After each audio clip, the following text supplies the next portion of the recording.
Voilà, mesdames et messieurs, bonjour, rebonjour et merci d'être toujours avec nous aussi nombreux, avec autant d'enthousiasme pour nous accompagner dans ces débats, pourtant sur le thème normal et pathologique. Bon.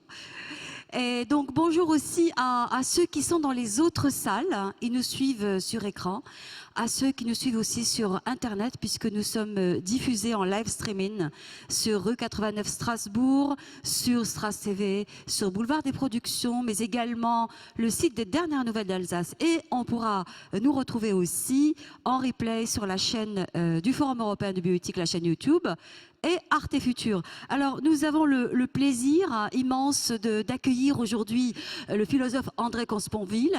Et alors là, nous sommes sur un format qui est particulier, c'est un nouveau format que nous avons aménagé pour donner un temps de parole plus long aux intervenants. D'ailleurs, ça, c'est une demande aussi qui vient du public et nous avons eu envie d'aménager ces espaces-là. Et nous les avons nommés carte blanche. Carte blanche à, carte blanche, comme vous l'avez vu avec Roger Paul Droit, carte blanche à André Consponville, et puis, comme nous le verrons aussi avec Marcel Ruffo. Donc, ça veut dire que nous allons l'écouter s'exprimer. Il nous a préparé donc un texte, voilà, sa pensée sur le thème du normal et pathologique, le malheur est-il pathologique? Donc on va l'écouter là-dessus. Ensuite, nous passerons, comme d'habitude avec Israël Nizan, qui est là, voilà, vous donner la parole à l'issue d'une heure. Et sans oublier que nous avons aussi aménagé un temps de dédicace, ça aussi c'est une demande, donc nous essayons d'y répondre avec notre partenaire, hein, la librairie Kléber, mais ça se passera ici, puisque la librairie Kléber a au fond de la salle un espace qui a été aménagé pour... Voilà, André Consponville, bonjour, nous vous écoutons. Bien, bonjour à tous. Donc le sujet que j'ai proposé, c'est le normal et le pathologique, sous-titré « Le malheur est-il une maladie ?» Je m'avance avec humilité sur un tel sujet parce que, d'abord, je ne suis pas médecin, je ne suis pas un spécialiste de la pathologie. Humilité seulement relative malgré tout parce qu'il m'est arrivé, comme à vous tous, d'être malade. Et je crois que sur la maladie, sur la pathologie, je ne dirais pas que les patients en savent davantage que les médecins, mais je pense, avec Georges Canguilhem, que les médecins n'en sauraient rien si les patients n'en savaient pas d'abord quelque chose. Georges Canguilhem, puisque le titre de mon exposé, « Le normal et le pathologique », est un clin d'œil évident à un livre très fameux de Georges Canguilhem qui s'appelle « Le normal et le pathologique ».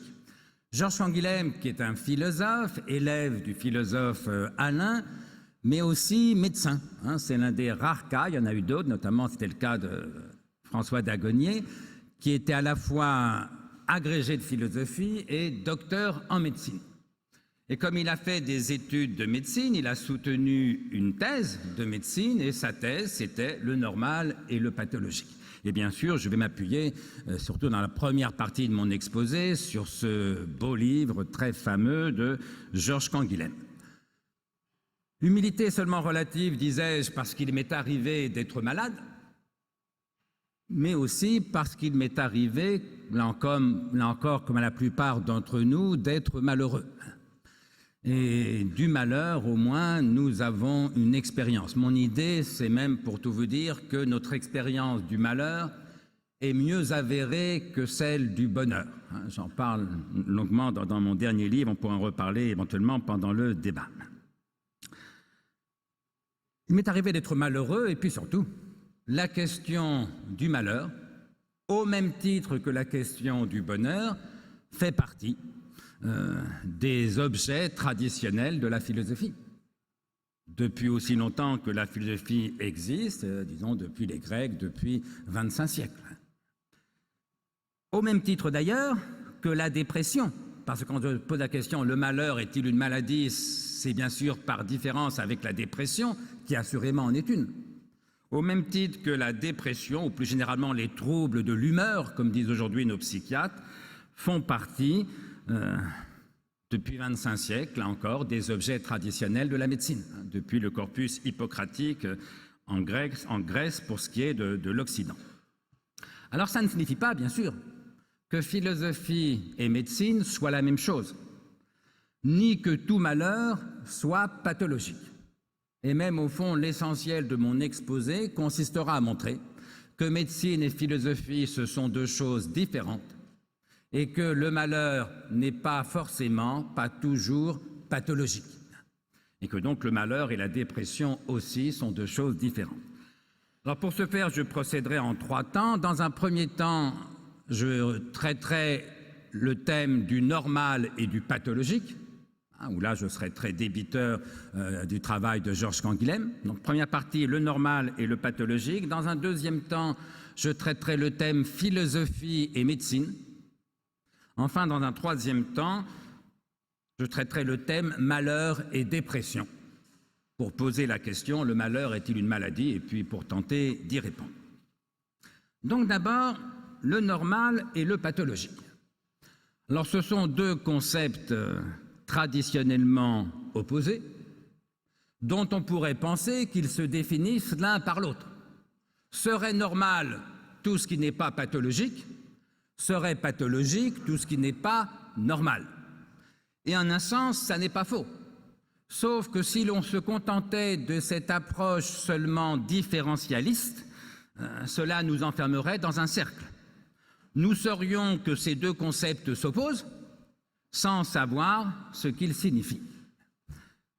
Or, les malades eux-mêmes, c'est-à-dire vous et moi, quand nous sommes malades, même ceux des malades qui ignorent le mot pathologie, qui ne relève pas du langage le plus courant, mais les malades eux-mêmes savent très bien ce que c'est qu'un état pathologique. C'est un état où l'on souffre, où l'on n'est pas bien, où l'on n'arrive plus à faire ce que l'on faisait auparavant sans difficulté, ou ce que d'autres font sans difficulté. Et c'est ce que chacun d'entre nous a vécu et que les médecins vivent aussi de l'autre côté du bureau, si j'ose dire. En général, quand on arrive chez le médecin vous demande « qu'est-ce qui vous amène ?» et vous lui répondez, nous lui répondons « écoutez docteur, je viens vous voir parce que ça ne va pas, je ne vais pas bien. » Eh oui, on va chez le médecin quand ça ne va pas et cela dit assez ce que c'est qu'un état pathologique.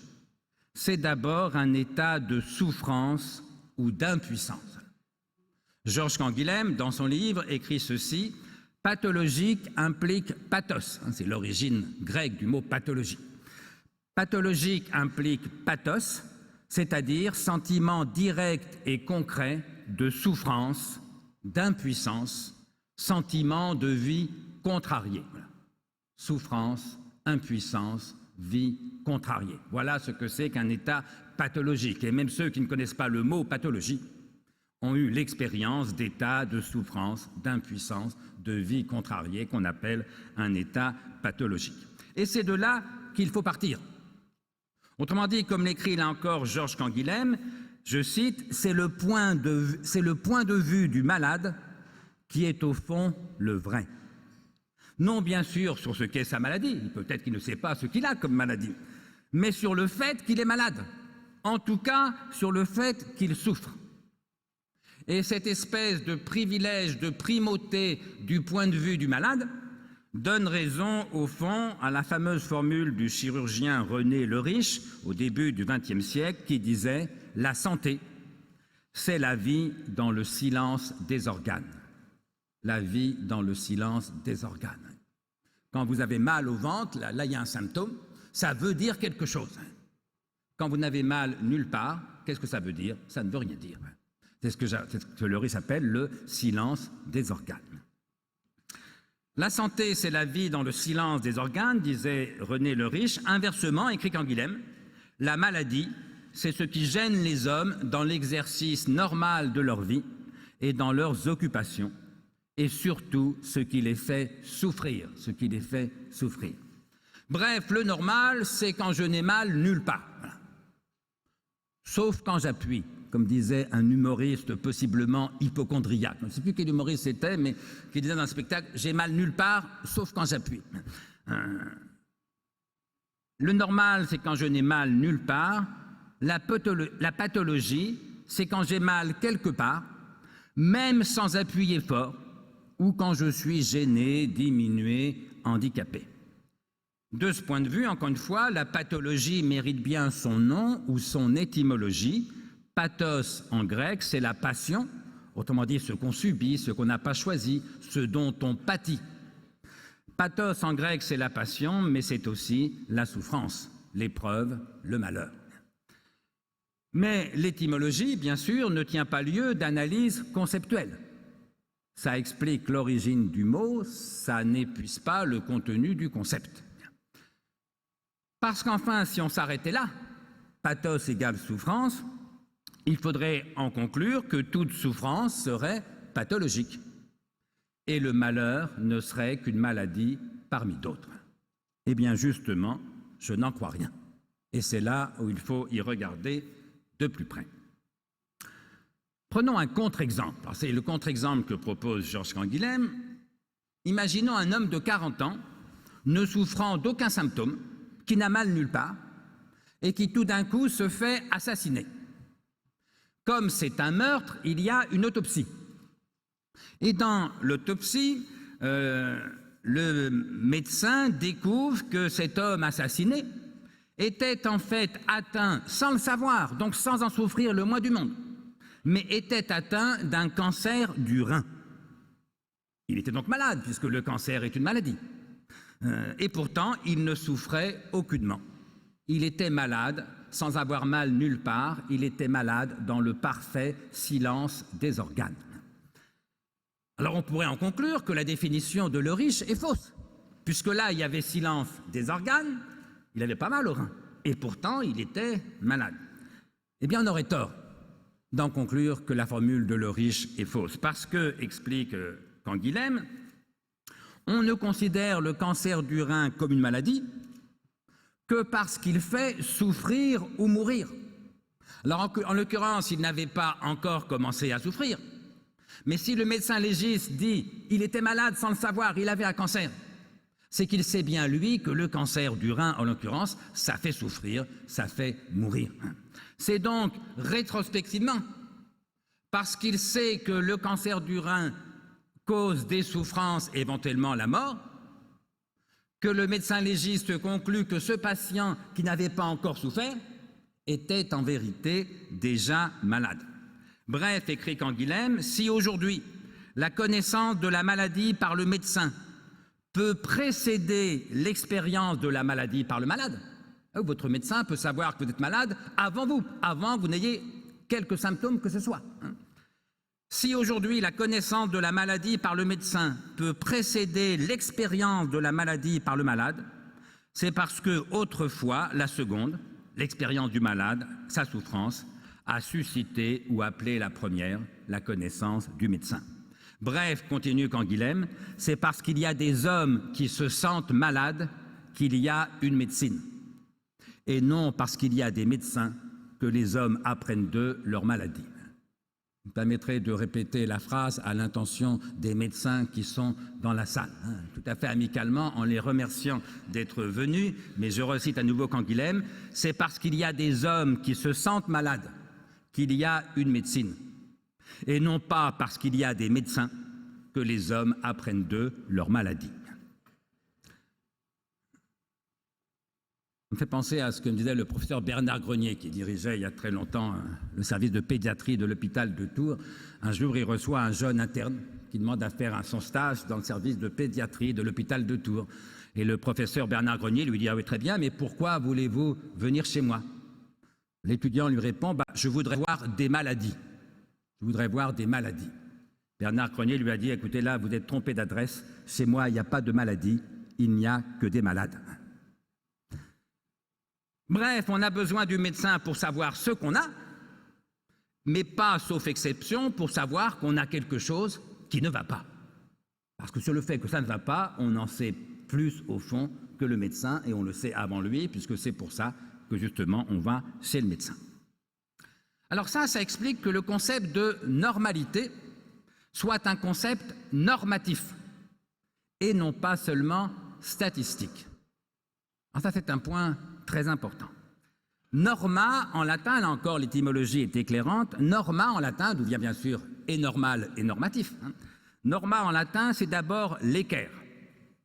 Autrement dit, est normal ce qui ne pense ni à droite ni à gauche, donc ce qui se tient dans un juste milieu. D'où constate Canguilhem deux sens dérivés.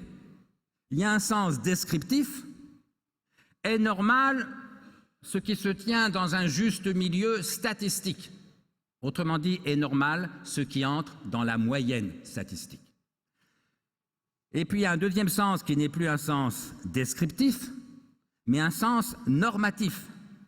Est normal en ce second sens ce qui est conforme à la règle, autrement dit ce qui doit être, ce qui devrait être, bref, est normal le meilleur état possible. Alors cette équivocité, normal au sens descriptif, moyenne statistique, ou au sens normatif, le meilleur état possible, cette équivocité est très caractéristique. L'état normal, continue Canguilhem, désigne à la fois l'état habituel des organes, autrement dit l'état le plus fréquent statistiquement, et leur état idéal, autrement dit la bonne santé. Alors comment expliquer cette convergence entre le sens statistique, le descriptif, normal au sens descriptif, et le jugement de valeur, normal au sens normatif, la bonne santé?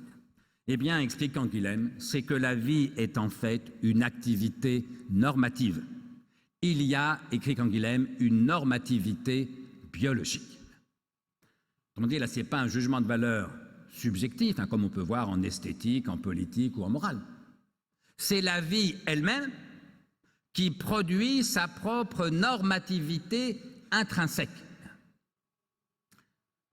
Or, cette normativité intrinsèque, avec le possible écart à la norme qu'elle suppose, c'est le propre du vivant. C'est une remarque très profonde de Bichat, le grand médecin au tournant des XVIIIe et XIXe siècles. Bichat écrivait « Il y a deux choses dans les phénomènes de la vie. L'état de santé, d'une part, l'état de maladie, d'autre part. De là, deux sciences distinctes. La physiologie, qui s'occupe des phénomènes du premier état, la santé, et la pathologie, qui a pour objet le second état, autrement dit, la maladie, le pathologique.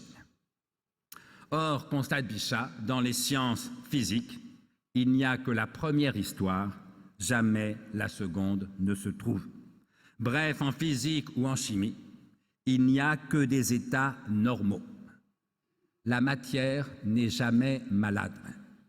On n'imagine pas un physicien faisant son expérience dans un laboratoire, puis ça ne se passe pas comme d'habitude, il va dire « Ah, cet atome était malade ». Non. Cet atome n'est pas normal. Non.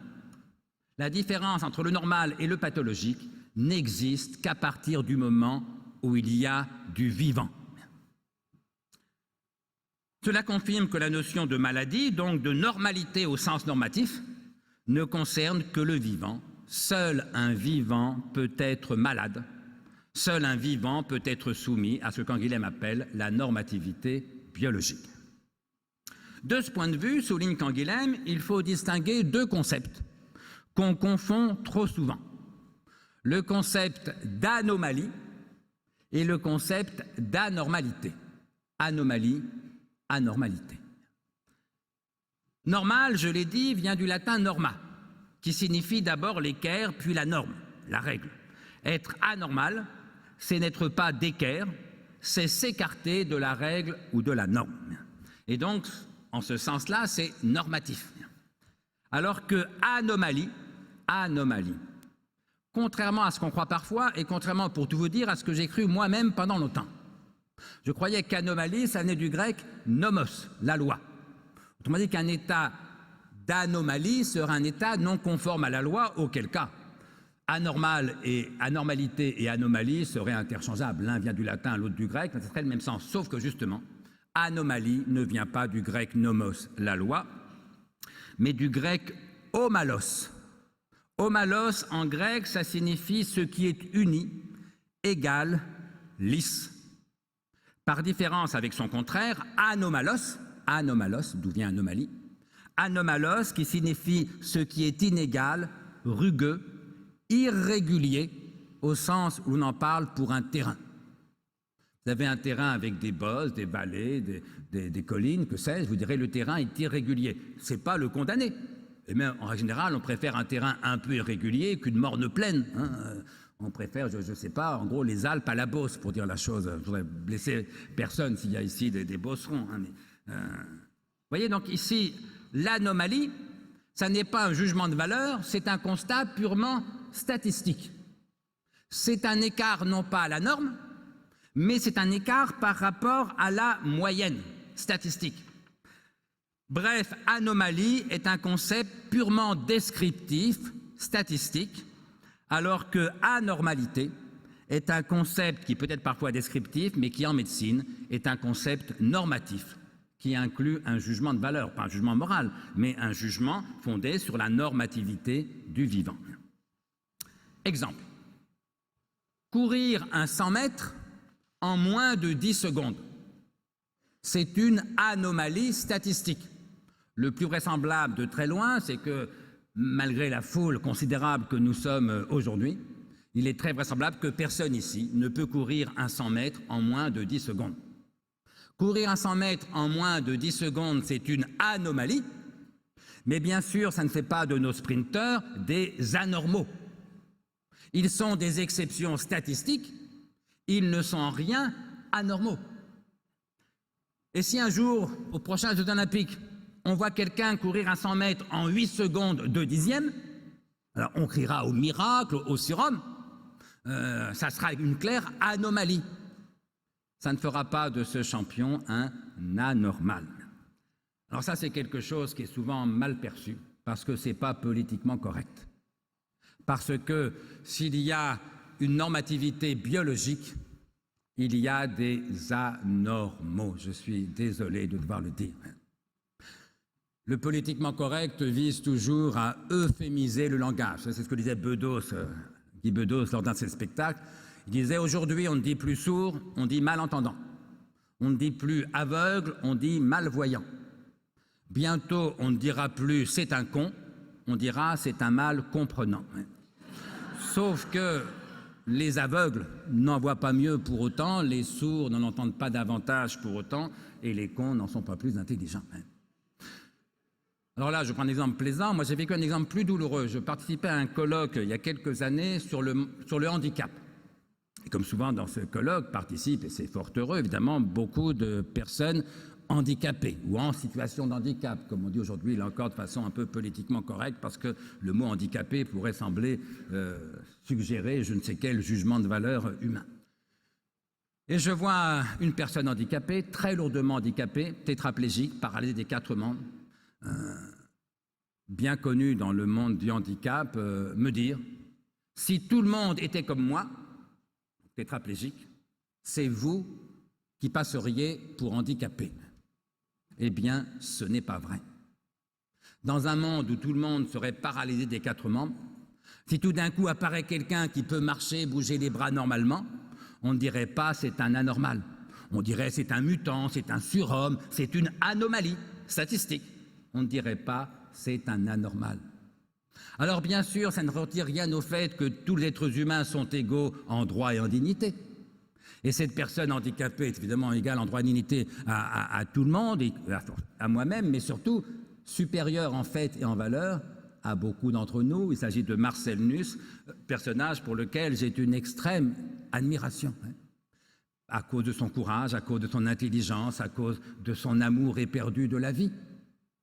Mais justement, le fait que ce type-là soit exceptionnel, ça ne retire rien au fait que ne pas pouvoir marcher ni bouger les bras, c'est anormal. C'est un état moins favorable à la vie. Bref, comme le disait là encore Canguilhem, diversité n'est pas maladie. Vous savez, on ne dit plus maintenant c'est un anormal, on dit il est différent. Mais il y a des tas de gens différents les uns des autres. Mozart était clairement différent, oui. Mais ce n'était pas un anormal. Oui. Diversité n'est pas maladie. Quand Guilhem continue, l'anomale, donc du mot anomalie, l'anomale, ce n'est pas le pathologique. Pathologique implique pathos, sentiment direct et concret de souffrance, d'impuissance, sentiment de vie contrariée. C'est la formule que je citais tout à l'heure. Bref, le pathologique, ce n'est pas l'anormal, du mot anomalie, c'est la normale. Ça veut dire, continue Canguilhem, que le normal n'est pas un concept statistique ou pacifique, mais un concept dynamique et polémique. Ce n'est pas une raison pour ne pas l'utiliser, au contraire. Au fond, la médecine, polémos en grec, c'est la guerre. La médecine, en quelque chose, est en guerre. Elle mène un combat contre quoi? Contre la maladie, bien sûr. Et c'est justement parce qu'il y a la normativité biologique que se battre pour la santé contre la maladie fait partie de l'essence même de la médecine. Prenons là encore un exemple. Quel est le poids moyen d'un Français ou d'un Américain? La réponse, dont j'ignore tout, relève de la statistique, pas de la médecine. Et il y a bien longtemps, me dit-on, qu'aux États-Unis, spécialement dans la communauté noire, l'obésité a cessé d'être une anomalie statistique. Il n'en reste pas moins que l'obésité, aux États-Unis comme partout et chez les Noirs comme chez les Blancs, est un état anormal. Anormal parce qu'elle diminue le pronostic vital, comme disent les médecins, et le bien-être du vivant, évidemment. Et le jour où, par hypothèse, tout le monde serait obèse, comme l'obésité ne cesse de croître, y compris en France, peut-être qu'on va vers cet état-là. Ou le jour où 99% des gens seraient obèses, le 1% des gens qui seraient minces serait une anomalie. Mais ça serait eux qui seraient normaux. Parce que les 99% d'obèses, pour statistiquement très majoritaires qu'ils soient devenus, n'en seraient pas moins anormaux parce que l'obésité diminue le pronostic vital, détériore le pronostic vital et diminue le bien-être et la santé. Bref, la normativité biologique ne saurait en aucun cas se dissoudre dans la statistique, ni donc dans la sociologie. Alors ça nous dit quelque chose sur la médecine. Ça nous dit que la médecine doit s'occuper de ce qui est pathologique et non pas de ce qui est statistiquement rare ou socialement choquant. La médecine, vous savez, un peu comme le temps quand j'étais jeune encore, quand un enfant était gaucher, on essayait de l'obliger à écrire de la main droite. Oui, il n'était pas dans la moyenne statistique. Mais être gaucher, ça ne diminue en rien ni votre pronostic vital, ni votre bien-être. Ce n'est pas une maladie. Bref, la médecine est là pour soigner, pour guérir quand elle peut, et non pas pour normaliser au sens sociologique ou politique du terme. La médecine n'est pas là pour fabriquer ce qu'un de mes amis psychiatres appelle des normosés moyens. Ça nous dit quelque chose sur la médecine et ça nous dit quelque chose aussi sur la maladie. C'est qu'au fond, la maladie est une autre normalité. Parce qu'il est normal d'être parfois malade. Il est normal d'être parfois anormal. L'état pathologique ou anormal n'est pas l'absence de toute norme, écrit Canguilhem. La maladie est encore une norme de vie, mais une norme inférieure. Oui, je m'excuse, c'était avant le politiquement correct. On n'avait pas encore peur du mot inférieur.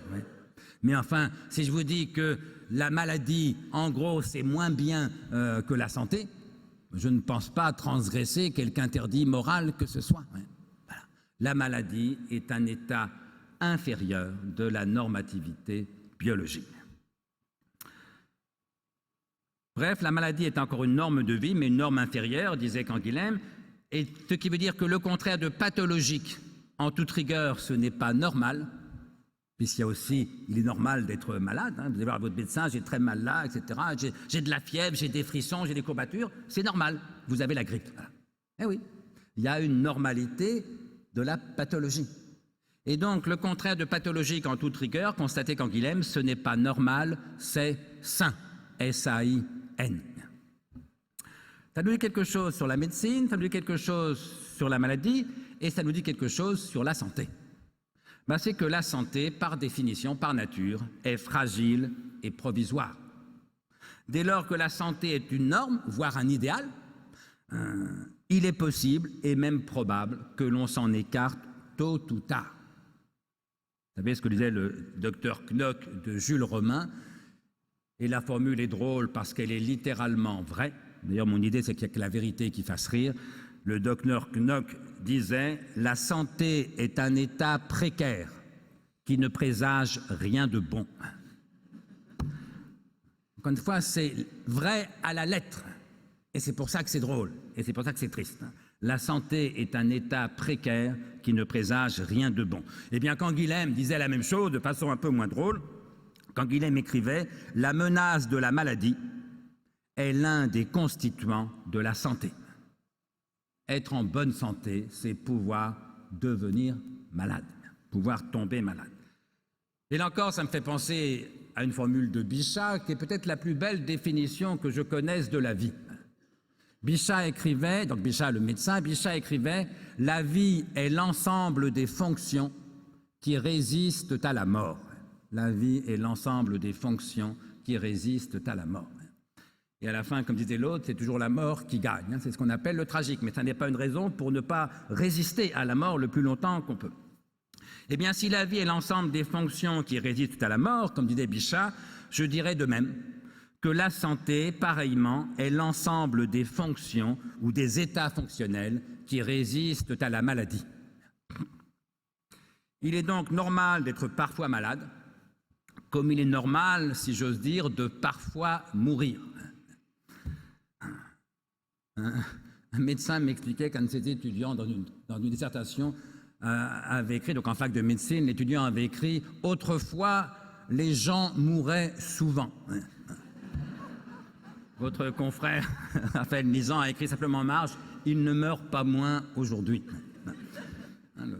Le taux de mortalité a formidablement régressé, mais le taux de mortalité, c'est des statistiques. Si on compare le nombre de décès sur une année au nombre de vivants, ce taux statistique de décès a formidablement reculé et on ne va pas s'en plaindre.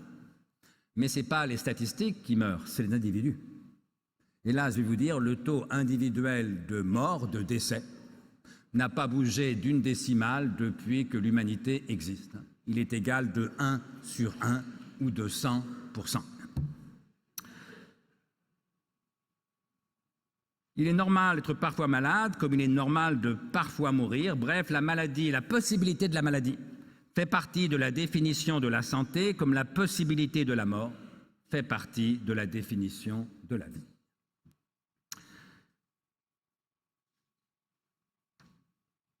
Alors, j'en viens à ma deuxième partie, donc plus personnelle, mais ça me paraissait important de vous permettre de comprendre la pensée de Canguilhem sur le premier point. Donc, deuxième partie, philosophie et médecine. Oui, juste un mot sur la formule de Knock. La santé est un état précaire qui ne présage rien de bon. Quelqu'un d'autre avait eu la même idée, de façon moins drôle, mais encore plus belle, c'est Montaigne. Montaigne, dans les essais, écrit « Tu ne meurs pas de ce que tu es malade, tu meurs de ce que tu es vivant ». L'idée que la possibilité de la mort, et donc la certitude à terme de la mort, fait partie de la définition même de la vie. Tu ne meurs pas de ce que tu es malade, tu meurs de ce que tu es vivant. J'ai souvent suggéré qu'on mette ça en lettres d'or à l'entrée de nos hôpitaux, mais ça serait non seulement politiquement peu correct, mais psychologiquement sans doute maladroit. Mais au fond, on n'a jamais rien dit de plus vrai sur la vie et la mort. Alors, deuxième partie, philosophie et médecine. Alors, philosophie et médecine, c'est une vieille histoire. Ces deux disciplines cohabitent depuis toujours, du moins à échelle humaine. Leurs origines se perdent dans la nuit des temps. Et elles se constituent l'une et l'autre de façon repérable à peu près au même moment, en tout cas en Occident, c'est-à-dire quelques 5 siècles avant Jésus-Christ, en Grèce, autour d'Hippocrate pour la médecine, et autour des philosophes pré-socratiques, Héraclite, Parménide, Empédocle, pour ce qui est de la philosophie. Simplement, si médecine et philosophie cohabitent depuis 25 siècles, leurs rapports entre-temps ont changé. J'ai même le sentiment que les rapports entre médecine et philosophie se sont purement et simplement inversés. Non, rassurez-vous, je n'essaierai pas de vous convaincre que la philosophie est une médecine. Je n'en crois rien. Ni que la médecine est une philosophie. Je n'y crois pas davantage.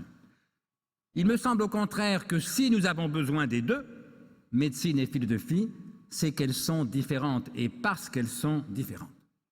Ce que je voudrais faire, c'est non pas les confondre, mais les distinguer, afin de penser leur rapport et d'articuler l'une à l'autre leurs nécessités respectives. L'idée très simple que je voudrais expliciter, c'est que la philosophie n'est pas une médecine, ni la médecine une philosophie. Vous allez me dire, c'est évident. Peut-être, sauf que les anciens pensaient le contraire. Et beaucoup de nos contemporains aussi, me semble-t-il, quoique pour des raisons opposées. Les anciens pensaient le contraire parce que pour les anciens, tous les philosophes grecs et latins sans exception, pour les anciens, la philosophie était une médecine. Ils l'ont tous dit. C'était tout bêtement la médecine de l'âme.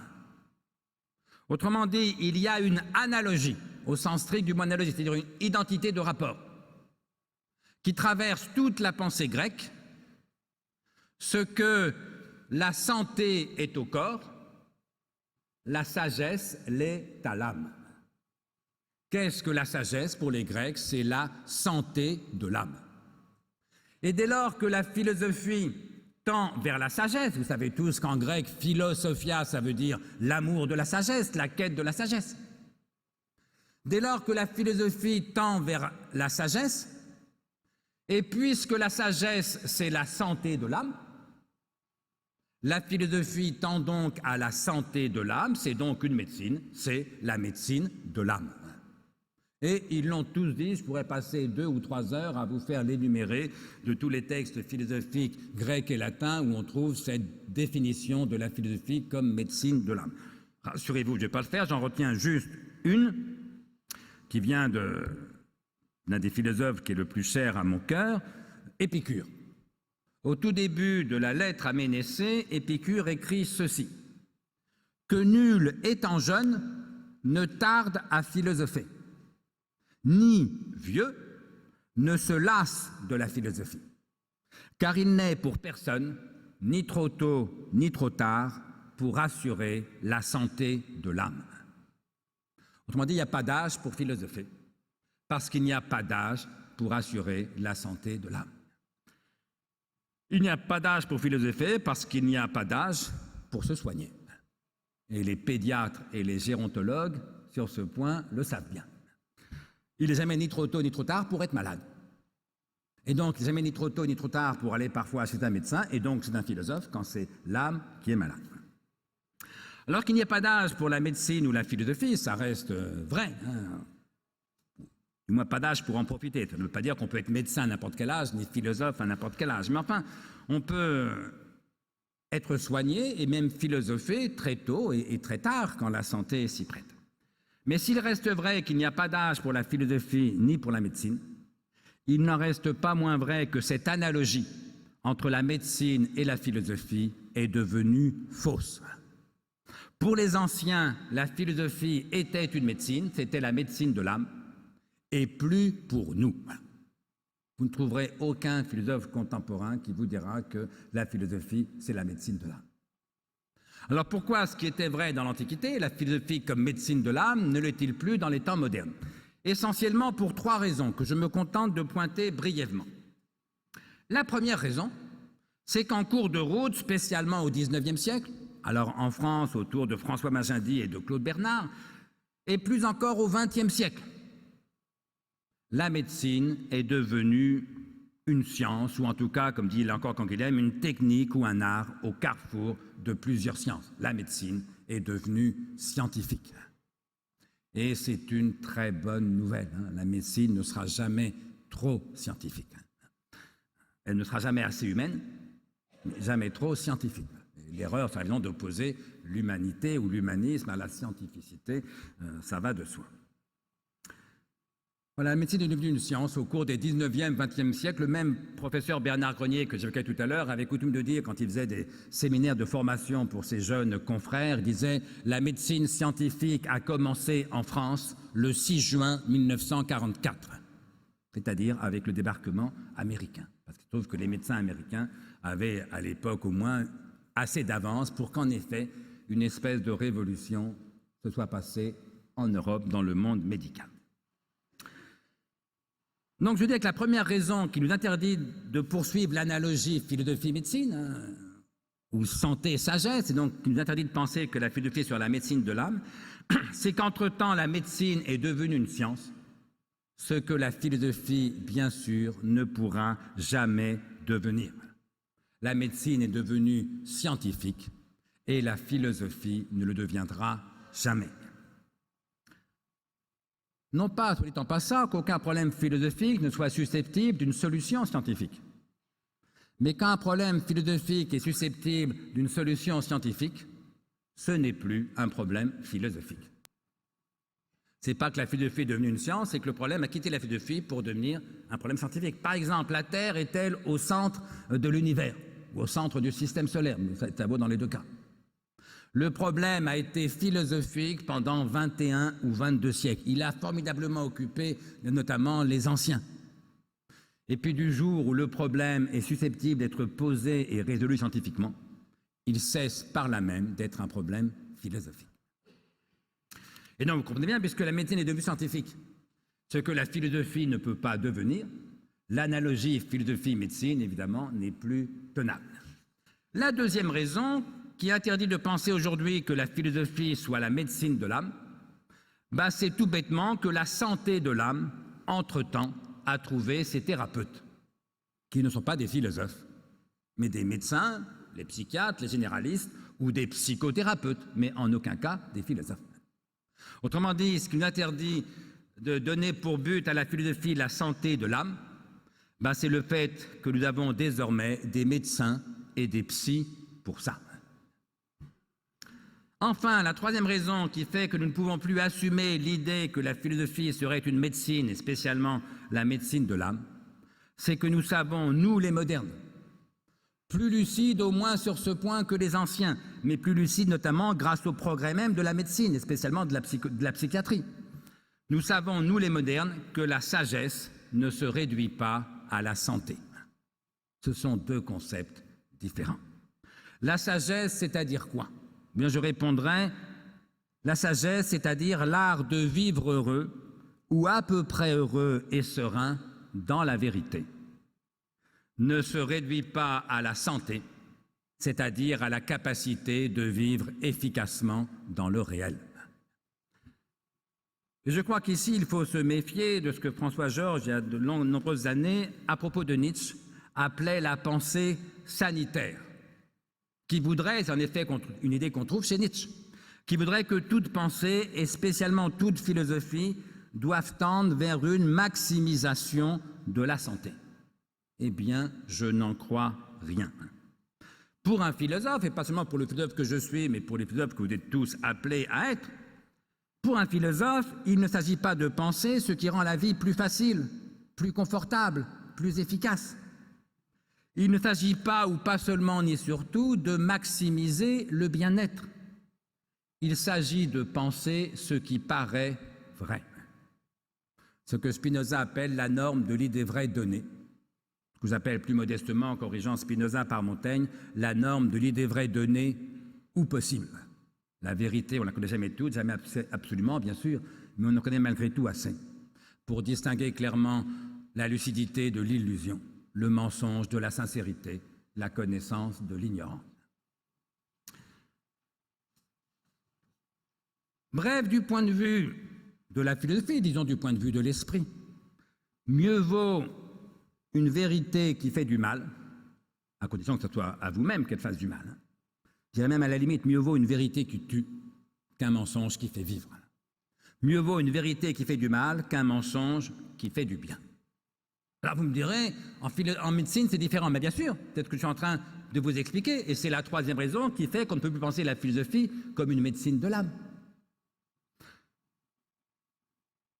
J'ai coutume de dire, vous savez, mieux vaut une vraie tristesse qu'une fausse joie. Je crois qu'en effet, avoir l'esprit philosophique, c'est bien sûr chercher le bonheur, comme tout le monde, préférer la joie à la tristesse, comme tout le monde. Oui, mais s'il faut absolument choisir, si le philosophe a le choix entre une vérité et un bonheur, il n'est philosophe ou digne de l'être qu'en tant qu'il choisit la vérité. Mieux vaut une vraie tristesse qu'une fausse joie. Et un jour, j'avais dit ça lors d'une émission de télévision, un débat à la télé, avec mon ami Christophe André, le psychiatre bien connu. Donc j'avais dit, pour le philosophe, mieux vaut une vraie tristesse qu'une fausse joie. Et Christophe André me dit, pour le psychothérapeute que je suis, c'est un peu différent. Ben oui, bien sûr, il est médecin. Il est en charge de la santé de ses patients, qui peuvent être dépressifs, suicidaires peut-être. S'il peut leur faire du bien, quitte à ne pas dire absolument toujours toute la vérité qu'ils pensent de leur état ou d'eux-mêmes, il aurait tort de s'en priver. Mais moi, je ne suis pas thérapeute. Je ne suis pas en charge de la santé de mes lecteurs. Je suis là pour essayer d'aider les gens à réfléchir un peu mieux, et d'abord de façon un peu plus intelligente, un peu plus réfléchie, un peu plus lucide. Mais justement, dès lors que la médecine tente à maximiser le bien-être, elle tente à la santé. Et que la philosophie, au contraire, tente à ce que j'appelle le possiblement vrai. Même quand la vérité possible fait du mal, il est exclu de penser que la philosophie soit une médecine. Et donc voilà les trois raisons qui m'amènent. Bref, la philosophie n'est ni un sédatif, ni un euphorisant. J'ai vu un jour un livre que je n'ai pas lu du coup, ni acheté. Le titre, c'était « Moins de Prozac, plus de Platon ». Je n'ai pas lu le livre, donc je n'en dirai rien, mais le titre est idiot. Le titre est idiot parce que le Prozac est un antidépresseur. Si vous comptez sur la lecture de Platon pour soigner la dépression, vous n'avez rien compris à ce qu'est la dépression. Mais inversement, si vous comptez sur le Prozac pour vous rendre intelligent ou sage, vous n'avez rien compris sur ce qu'est l'intelligence, la sagesse, ni même ce que c'est qu'un psychotrope, si vous voulez. Et donc, je ne dis pas ça contre les psychotropes, hein, c'est une merveilleuse nouvelle que la médecine ait enfin réussi parfois à soigner la dépression. Mais de grâce, ne confondons pas la médecine et la philosophie. Ne confondons pas la santé et la sagesse. Donc, disais-je, voilà les trois raisons qui m'amènent à penser que nous ne pouvons plus reprendre, nous les modernes, et d'ailleurs que plus personne ne reprend parmi les philosophes contemporains, cette analogie qui était autrefois une évidence pour tous les philosophes grecs entre la santé et la sagesse, ce qui entraînait que la philosophie était la médecine de l'âme. Alors attention, ça ne veut pas dire que nous soyons passés, nous les modernes, tout d'un coup du côté de la vérité. Je crois plutôt que nous sommes passés d'une erreur à une autre. Beaucoup de nos contemporains, en effet, sont certes persuadés que la philosophie n'est pas une médecine, pas si bête, mais ont parfois fortement tendance à penser que la médecine fait une excellente philosophie, voire que la médecine est la seule philosophie qui vaille. Parce qu'au fond, le but de la philosophie, c'est la sagesse, c'est-à-dire le bonheur, la sérénité, et que de plus en plus, c'est aux médecins qu'on demande et le bonheur et la sérénité. Docteur, je suis triste, fatigué, angoissé. Vous ne pourriez pas me donner quelque chose? Alors comprenez-moi bien, je n'ignore pas que la dépression est une maladie qui tue parfois. Ma mère, pour tout vous dire, en est morte. Et qui se soigne de mieux en mieux, et il faut évidemment s'en féliciter. Je n'ignore pas qu'il y a des anxiétés pathologiques, des tristesses pathologiques, des fatigues pathologiques. Mais je sais aussi qu'il y a des malheurs, des tristesses, des fatigues, des angoisses qui ne sont pas pathologiques, qui ne sont pas des maladies. Disons plus, il est normal et même il est sain, S-A-I-N, autrement dit non pathologique, il est sain d'être parfois angoissé, fatigué ou triste. Cela fait partie de la condition humaine. Si quand ma mère est morte, j'avais ressenti aucune tristesse, alors ça n'aurait pas été normal, ça n'aurait pas été sain, ça aurait pu être possiblement pathologique.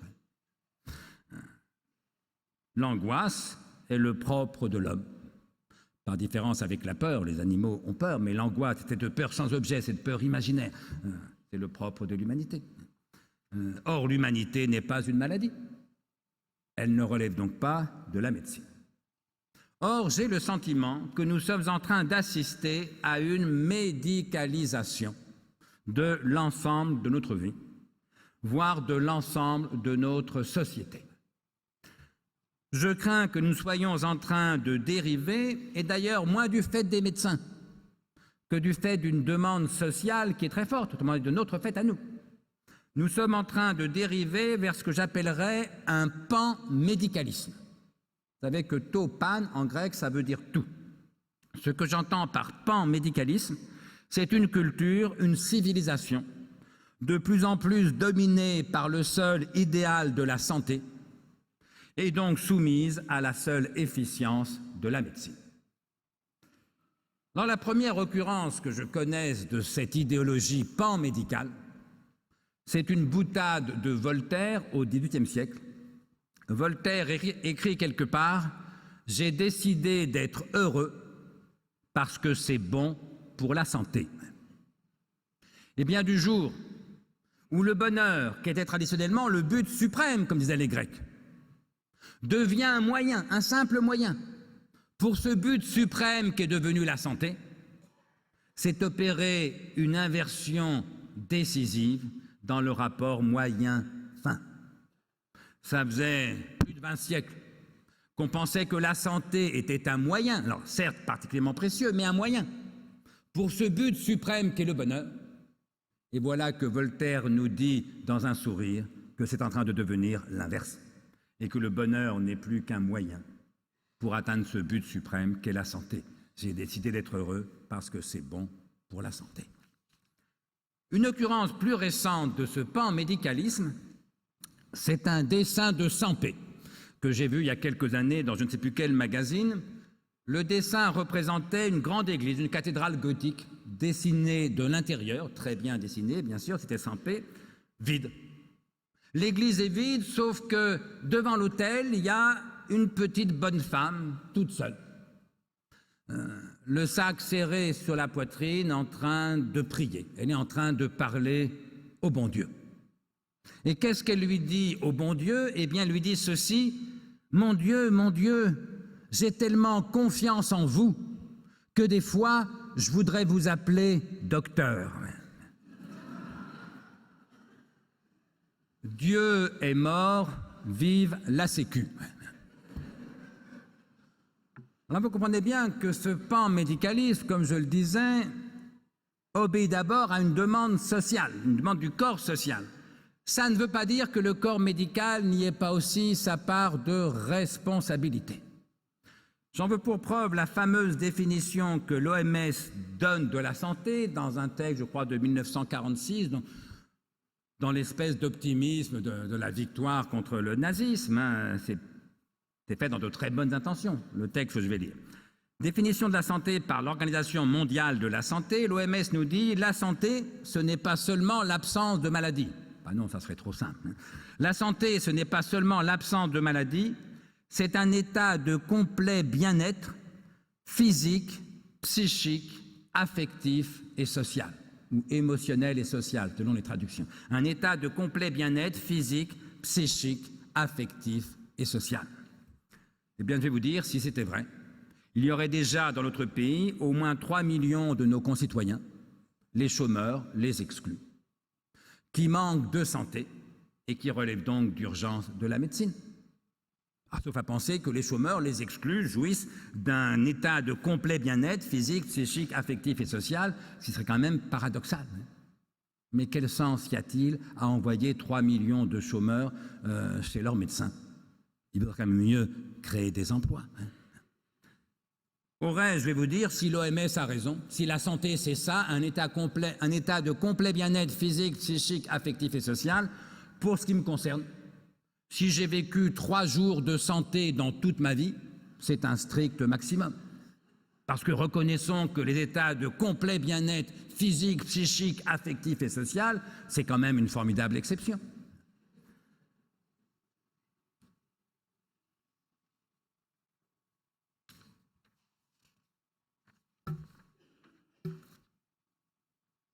Alors j'en viens à ma troisième et dernière partie, donc malheur et dépression. Le malheur est-il une maladie? Un de mes amis, qui est à la fois psychiatre et psychanalyste, psychiatre à l'hôpital et psychanalyste en ville, m'expliquait il y a quelques années qu'il était envahi, alors dans son cabinet, en ville plutôt qu'à l'hôpital, par des gens qui viennent le voir parce que, lui, disent-ils, ils font une dépression. Le premier entretien, qu'est-ce qui vous amène? Docteur, je viens vous voir parce que je fais une dépression. Alors il me dit, je les interroge, et je découvre que pour certains d'entre eux, en effet, ils sont dépressifs. Et bien sûr, je commence à m'occuper d'eux, à les soigner, à entreprendre une thérapie médicamenteuse ou psychothérapeutique selon les cas, analytique selon les cas. Mais, me dit-il, je constate aussi qu'il y en a un grand nombre, et souvent la majorité, qui ne sont pas plus dépressifs au sens médical que toi ou moi. Simplement, ils sont malheureux. Et ils sont malheureux, m'explique-t-il, pour de très bonnes raisons. Parce que leur femme ou leur mari les a quittés, ou parce qu'ils vivent avec un homme ou une femme qu'ils n'aiment plus ou qui ne les aiment plus, ou parce qu'ils sont au chômage, en effet, ou simplement ils sont pauvres, ils manquent d'argent, ou parce qu'ils sont seuls, ils manquent d'amis, ou parce qu'ils vieillissent, ils ont peur de la mort, que sais-je, et parfois tout ça à la fois. Mais, me disait mon ami psychiatre, quand on a une vie tellement difficile, être malheureux, c'est pas une maladie, c'est au contraire sain, S-A-I-N, c'est un signe de santé. Imaginez qu'avec une vie tellement difficile, ils viennent voir leur médecin et lui disent « Docteur, vraiment ça va très bien, qu'est-ce que je suis heureux, j'ai une pêche d'enfer ». Alors là, le médecin pourrait s'inquiéter, soupçonner ce qu'on appelle en médecine une euphorie morbide, qui pourrait laisser craindre à court terme une bouffée délirante. Mais être malheureux quand tout va mal, ça n'est pas pathologique, c'est une réaction de santé. Alors toute la difficulté, bien sûr, c'est de tracer une ligne de démarcation entre ce qui est pathologique et ce qui ne l'est pas. Alors c'est la question des limites, et chacun sait que celle-ci, entre le normal et le pathologique, est singulièrement floue, poreuse, mobile, incertaine. Mais qu'une limite soit floue ou poreuse, ça ne veut pas dire qu'elle n'existe pas. Ça va être un exemple très traditionnel dans la pensée grecque, là encore. Combien il faut de grains de sable pour faire un tas de sable? 3 grains de sable, ce n'est pas un tas de sable. 10 milliards de grains de sable, c'est un tas de sable. Oui, mais où est-ce que tu fixes la limite? Vous comprenez bien qu'on peut la fixer nulle part. Parce que celui qui vous dirait 3226 grains de sable, ça n'est pas un grain de sable. Mais 3227 grains de sable, c'est un tas de sable, évidemment, dirait quelque chose dénué de toute vraisemblance. Et donc, personne ne peut dire où commence un tas de sable. Ça ne veut pas dire que les tas de sable n'existent pas. Même chose entre le noir et le blanc, il y a par définition une infinité de gris, vraiment une infinité de gris. Ça ne veut pas dire que le noir et le blanc n'existent pas, ni encore moins qu'ils soient la même chose. Et bien de même, qu'entre le normal et le pathologique, il y a une infinité de nuances, ça ne veut pas dire que le normal et le pathologique n'existent pas, ni encore moins qu'ils soient la même chose. Autrement dit, où commence la pathologie? Personne ne peut répondre absolument. Vous savez, quand vous allez faire des examens, prise de sang, analyse d'urine au laboratoire, en gros, le critère le plus fréquent, c'est qu'on considère que la moyenne, enfin, les statistiques, on va considérer que les 95% statistiquement les plus fréquents sont réputés normaux. Et que les 5%, donc 2,5% par défaut et 2,5% par excès, sont réputés anormaux. Mais c'est purement statistique, ça n'a pas de sens médical. C'est bien pourquoi d'ailleurs une analyse de sang ou d'urine ne tient pas lieu de diagnostic. Après, ça sera au médecin de se débrouiller. Donc on ne peut pas répondre absolument, de même qu'on ne peut pas dire où commence un grain de sable. Mais, disait là encore Canguilhem, quand on dit que santé et maladie sont reliées par tous les intermédiaires, et quand on convertit cette continuité en homogénéité, on oublie que la différence continue d'éclater aux extrêmes, sans lesquels les intermédiaires n'auraient point à jouer leur rôle de médiation. Autrement dit, entre le normal et le pathologique, la frontière est floue, mais ça ne veut pas dire que normal et pathologique ne soient pas deux états différents et en quelque chose opposés. Alors, en l'occurrence, s'agissant de la frontière entre le malheur normal et la dépression, C'est d'autant plus compliqué. Quand est-ce qu'on est malheureux, normalement malheureux, et quand est-ce qu'on est dépressif? C'est d'autant plus compliqué que non seulement il y a des dépressions pathologiques et des malheurs normaux, mais aussi qu'il n'y a rien de plus déprimant que le malheur et rien qui rende plus malheureux que la dépression.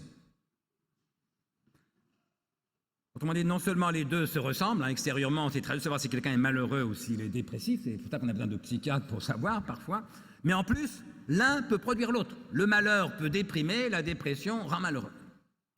Si bien que je ne pense pas, en vérité, qu'il ne faudrait soigner que les souffrances qui seraient d'origine pathologique. Parce que je suis convaincu qu'il y a des souffrances non pathologiques qui sont pathogènes ou qui risquent de le devenir. Le malheur peut être une cause de dépression. Et donc les médecins sont parfois amenés, et moi j'ai souvent intervenu à l'invitation notamment de psychiatres, c'est un monde que je connais bien et tous me confirment, qu'ils sont parfois amenés à soigner des gens qui ne sont pas malades pour éviter qu'ils ne deviennent malades. Et ce n'est pas moi qui leur reprocherai, mieux vaut prévenir que guérir. Autrement dit, quel psychiatre ou même quel médecin généraliste, et là dans l'exemple que je vais prendre, c'est souvent le généraliste qui va officier. Quel médecin refuserait de prescrire des anxiolytiques ou des antidépresseurs à une femme qui a perdu son enfant? Elle est atrocement malheureuse, c'est normal. Si elle ne l'était pas, là on pourrait s'inquiéter sur sa santé mentale, mais simplement elle souffre tellement qu'elle n'est plus capable de vivre. Qu'en effet, un risque dépressif, voire suicidaire, n'est pas tout à fait exclu à court ou moyen terme. Et puis, elle n'est plus capable de travailler. Elle n'est plus capable de s'occuper de ses autres enfants qui sont restés vivants. Il faut bien faire quelque chose pour l'aider. On ne va quand même pas regretter que la médecine soit en état d'aider, y compris des gens qui ne sont pas malades, mais qui sont atrocement malheureux. Vous ajoutez à ça la demande du patient. Moi, une de mes amies, à l'époque, elle avait une cinquantaine d'années, son mari la quitte. Son premier réflexe, elle me dit, je suis allé voir mon généraliste pour me faire mettre sous antidépresseur. Le généraliste a accepté. Alors moi, je ne suis pas médecin, je n'étais pas dans le cabinet. Sincèrement, cette femme n'était pas dépressive, mais elle était très malheureuse.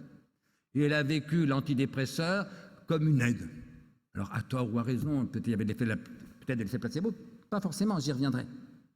Mais je m'interdirais de reprocher au médecin la décision médicale qu'il a prise. Alors, je ne dis pas, comprenez-moi bien, qu'il faut mettre sous psychotrope tous ceux qui sont malheureux, mais qu'il y ait des cas de malheur tellement atroces que parfois on ait besoin de l'aide de la médecine, quoi qu'on ne soit pas malade, mais seulement parce qu'on est terriblement malheureux, ça me paraît une vérité incontestable.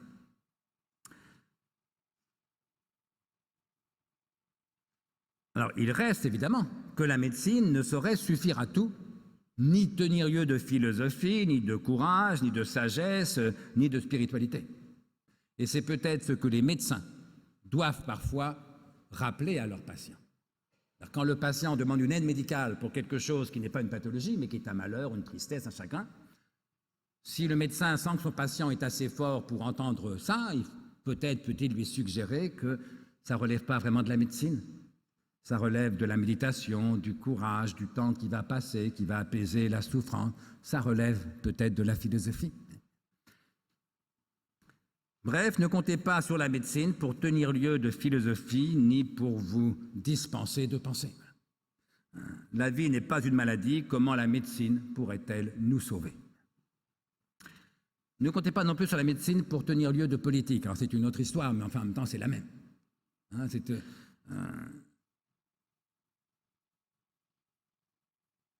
Vis-à-vis du chômage, vis-à-vis de la souffrance sociale, dès qu'il y a un problème, on envoie une équipe de psychologues. Maintenant, j'ai rien contre, vous voyez, mais c'est pas la psychologie, c'est pas la médecine qui va résoudre les problèmes sociaux que nous connaissons. Autrement dit, quand une société est malade, je ne connais pour la soigner, entre guillemets, que la politique. Et ce serait se tromper du tout au tout que de croire que la médecine pourrait tenir lieu de politique. Je disais tout à l'heure, Dieu est mort, vive la Sécu. On pourrait dire aujourd'hui, Marx est mort, vive les psychotropes. Et évidemment, il y a là un danger qui me paraît tout aussi considérable. Alors ça pose un dernier problème sur lequel je vais finir avant de conclure. C'est que non seulement la limite entre le normal et le pathologique est floue, comme je l'indiquais, non seulement la médecine est parfois amenée à s'occuper d'états normaux pour éviter qu'ils ne deviennent pathogènes ou simplement parce qu'ils sont atrocement douloureux, mais qui plus est, la frontière entre ce qui est normal et ce qui est pathologique ne cesse historiquement de se déplacer en raison même des progrès de la médecine. Bref, ce qui relève de la médecine et ce qui n'en relève pas, la frontière entre les deux tend à se déplacer en raison des progrès même de la médecine. 2 exemples. Un de mes amis qui a mon âge, il y a quelques années, je l'interrogeais sur sa mère, que je connais un peu. Je lui dis, ta mère, comment elle va? Sa mère, elle a 80 ans. Il me dit, écoute, elle va étonnamment bien. Elle est gaie, tonique, dynamique. Tous mes amis me disent, mais quelle chance tu as d'avoir une mère comme ça. Puis mon ami se tait quelques secondes et soudain il ajoute, bon, cela dit, elle est sous Prozac depuis 10 ans. Ça, c'est intéressant. Parce que je ne sais pas dans quel état était la mère de mon ami 10 ans plus tôt. Je n'ai aucun moyen de juger la prescription médicale. Mais telle qu'il me l'a décrit, évidemment, elle n'est plus dépressive. Oui, mais vous comprenez bien que la même molécule, alors je prends le Prozac parce que je ne tiens pas au courant des dernières découvertes, je pense qu'on a trouvé mieux depuis, on trouvera encore mieux dans 10 ans, mais bon, peu importe, puis c'est un mot que tout le monde connaît. Vous comprenez bien que la même molécule qui est susceptible de soigner les troubles de l'humeur, les pathologies de l'humeur, par exemple la dépression, a toutes les chances d'être en état également d'améliorer les humeurs normales. Sauf que je ne sais pas ce que c'est qu'une humeur normale. Deuxième exemple, et vous allez voir qu'ils font système. Il y a 15-20 ans, je ne sais plus, quand ils ont lancé sur le marché le Viagra, la pilule qui soigne les troubles de l'érection, et on ne va pas s'en plaindre, messieurs, c'est bien, ça existe. Mais j'étais invité à une table ronde avec des médecins, comme souvent j'étais un peu le candide de service sur ce nouveau médicament qui soignait les troubles de l'érection. Je ne sais plus du tout ce que j'ai dit ou ce qu'on a dit à la table ronde, mais je me souviens qu'après la table ronde, on allait prendre un pot, tous ensemble, les 4 ou 5 intervenants. Il y avait un psychiatre, un sexologue, un urologue, etc. On prend un pot dans un bistrot et je demande à l'un des médecins qui était là, un urologue en l'occurrence, qui avait une 50aine d'années, je lui dis, mais vous-même, sur vous-même, le Viagra, vous avez essayé? Il me répond, bah oui, bien sûr. Je lui demande, et alors? Il me répond, bah alors, c'est intéressant. Autrement dit quoi? Autrement dit, la même molécule qui est susceptible de soigner les troubles de l'érection a toutes les chances d'être capable aussi d'améliorer les érections normales. Sauf que la question, qu'est-ce que c'est qu'une érection normale? Je me la pose depuis une bonne 50aine d'années. Alors là, ça devient très compliqué. Parce que prenez les deux à la fois, ce qu'on pourrait appeler le Viazac ou le Progras. Or, ils vont forcément l'inventer. Imaginez dans 15, 20, 30 ans, la pilule du bonheur, une petite pilule bleue ou verte, vous en prenez une tous les matins, sans effet secondaire, sans accoutumance, qui vous plonge pour toute la journée dans un état de complet bien-être physique, psychique, affectif et social, un moral d'acier, des érections d'acier, des orgasmes à faire pâlir les vedettes du porno. Lequel d'entre nous refusera d'y goûter? Et vous comprenez bien qu'il y a là un formidable problème, c'est que l'idée même d'érection normale ou d'humeur normale n'a plus de sens parce qu'elle se déplace en fonction des progrès de la médecine. Mais dès lors qu'une molécule ne sert plus seulement à soigner des états pathologiques, mais sert à améliorer des états normaux, c'est plus ce qu'on appelle de la médecine, en toute rigueur, c'est ce qu'on appelle du dopage. C'est du dopage. Sauf que la demande sociale est tellement forte. Ce n'est pas seulement les méchants laboratoires pharmaceutiques qui veulent se faire du fric sur le dos du bon peuple, même si ça peut arriver aussi, mais c'est que le bon peuple, il préférerait avoir une meilleure humeur Ils préféreraient avoir des érections plus fiables, plus fermes, plus durables, ou des orgasmes plus faciles, que sais-je. Et donc, le progrès même de la médecine, tendant à déplacer la frontière entre ce qu'on juge normal et ce qu'on juge pathologique, risque fort de faire dériver la médecine du côté du dopage. Et c'est un problème social, économique. Parce que pour le coup, le trou de la Sécu, il n'est pas prêt de se combler. Parce que c'est un autre problème, il faut en dire un mot. Tant qu'on demande à la médecine le possible, on peut se demander combien ça va coûter. Mais si on demande à la médecine l'impossible, ben par définition, on n'aura jamais assez de moyens financiers. Or, ce qu'on demande à la médecine, vous et moi, de plus en plus, c'est ne pas souffrir, ne pas vieillir, ne pas mourir, c'est-à-dire l'impossible. Et donc, par définition, on n'aura jamais les moyens. Le trou de la Sécu, il n'est pas seulement structurel, il est essentiel. C'est lié aussi au pan médicaliste que j'évoquais en commençant. Vous voyez, si on demandait à nos médecins, écoutez, on voudrait que l'espérance moyenne de vie en France soit de 90 ans à l'horizon 2050. On pourrait se demander combien ça va coûter et voir avec Bercy s'ils sont prêts à mettre sur la table l'argent qui permettrait d'atteindre cet objectif raisonnable. Mais si l'objectif de la médecine, c'est ne plus mourir, enfin l'objectif qu'on fixe à la médecine, c'est ne plus mourir, ne plus souffrir, ne plus vieillir, l'objectif étant inatteignable, par définition, on n'aura jamais assez d'argent pour l'atteindre. C'est d'ailleurs pourquoi les livres, par ailleurs intéressants, c'est Laurent Alexandre, je crois, la mort de la mort, me laisse un peu perplexe pour 1000 raisons. On peut en reparler tout à l'heure si vous le souhaitez, mais parce que, par ailleurs, je suis convaincu que nous n'avons pas les moyens économiques de sa politique, si j'ose dire. Alors, un mot en conclusion, et j'en aurai fini. Donc, le malheur est-il une maladie? Ben non, en tout cas, pas toujours. Il y a des malheurs normaux qui relèvent moins de la médecine que de l'action, du courage, de la philosophie. Vous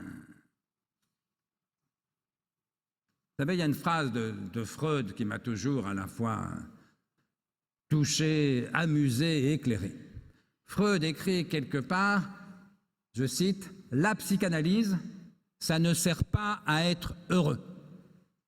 La psychanalyse, disait Freud, ça sert à passer d'une souffrance névrotique à un malheur banal. La psychanalyse, ça ne sert pas à être heureux, ça sert à passer d'une souffrance névrotique à un malheur banal. » Attention, je ne dis pas ça contre la psychanalyse, au contraire. Il faudrait tout ignorer de la souffrance névrotique pour ne pas voir le considérable progrès que c'est que de passer d'une souffrance névrotique à un malheur banal. Parce qu'une fois qu'on est dans le malheur banal, on n'est plus malade, on n'est plus prisonnier de sa névrose, de ses symptômes, de son inconscient. Et donc on est guéri, en gros. Mais dès lors, la question qui se pose, ce serait de demander à Freud, d'accord Freud, mais une fois qu'on est dans le malheur banal, demander une fois qu'on est guéri ou une fois qu'on n'est pas malade ou pas gravement, qu'est-ce qu'on fait? Ma réponse, c'est une fois que tu es dans le malheur banal, tu fais de la philosophie. C'est pourquoi j'ai coutume de dire que la philosophie commence là où la thérapie s'arrête. Je vous remercie pour votre attention.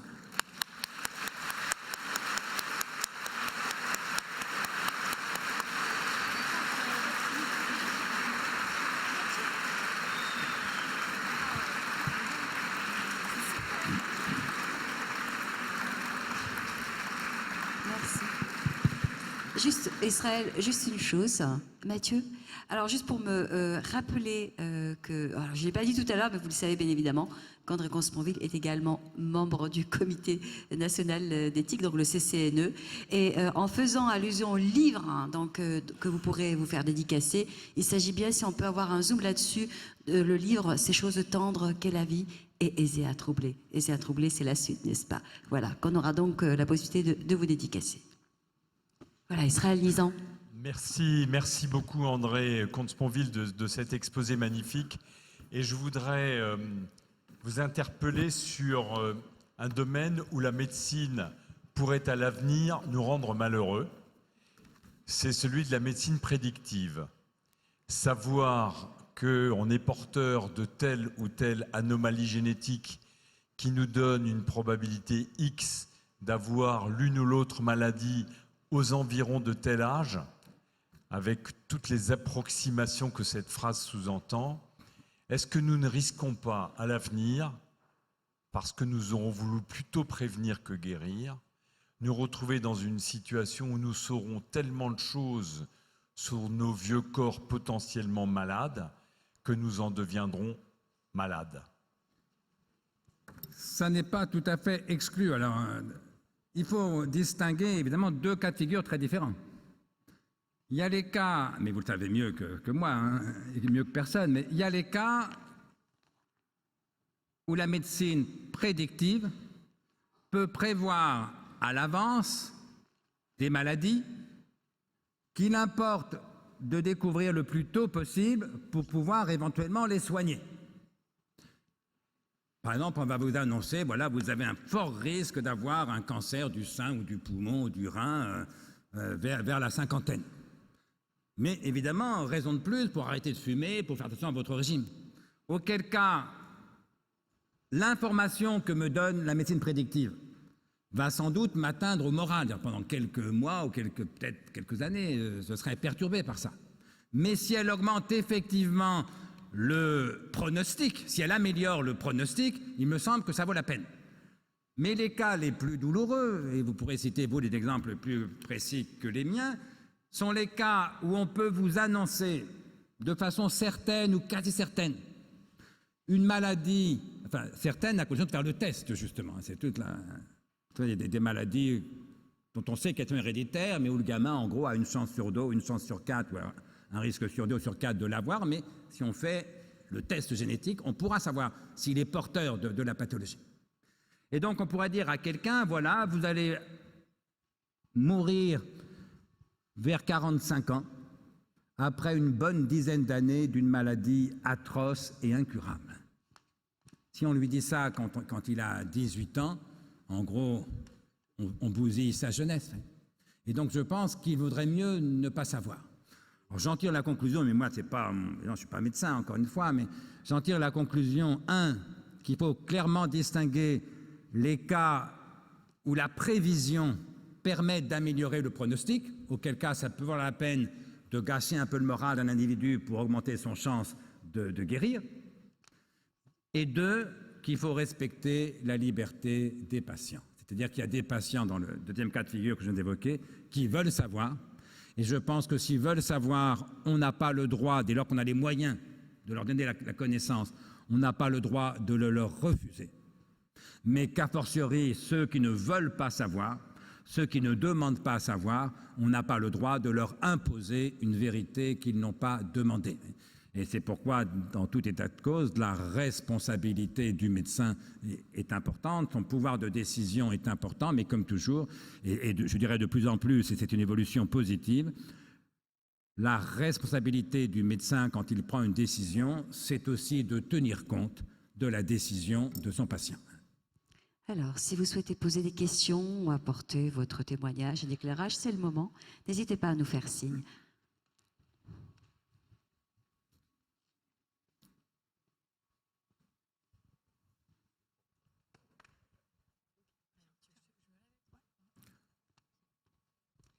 Bonjour, donc nous sommes au lycée Jeanne d'Arc de Thonon-les-Bains. Donc depuis tout à l'heure, on parle de malheur. Donc le malheur est-il une maladie? Mais la question est, enfin pour notre part, est-ce que le bonheur serait une maladie? Je vous remercie de cette question. La réponse est facile. La réponse est non. Quoique les médecins ont forgé le concept d'euphorie morbide. Donc la réponse est non, sauf exception. Mais vous avez raison de m'interroger sur le bonheur. Et ça explique pourquoi j'ai parlé du malheur. J'ai parlé du malheur parce qu'en vérité, comme je travaille souvent avec des médecins, la question malheur-dépression, ils me l'ont posée 100 fois. Et donc, je tenais à redire ici ce que j'ai souvent dit aux médecins. Mais il y a une autre raison. C'est qu'à la limite, le bonheur, on ne sait pas trop ce que c'est.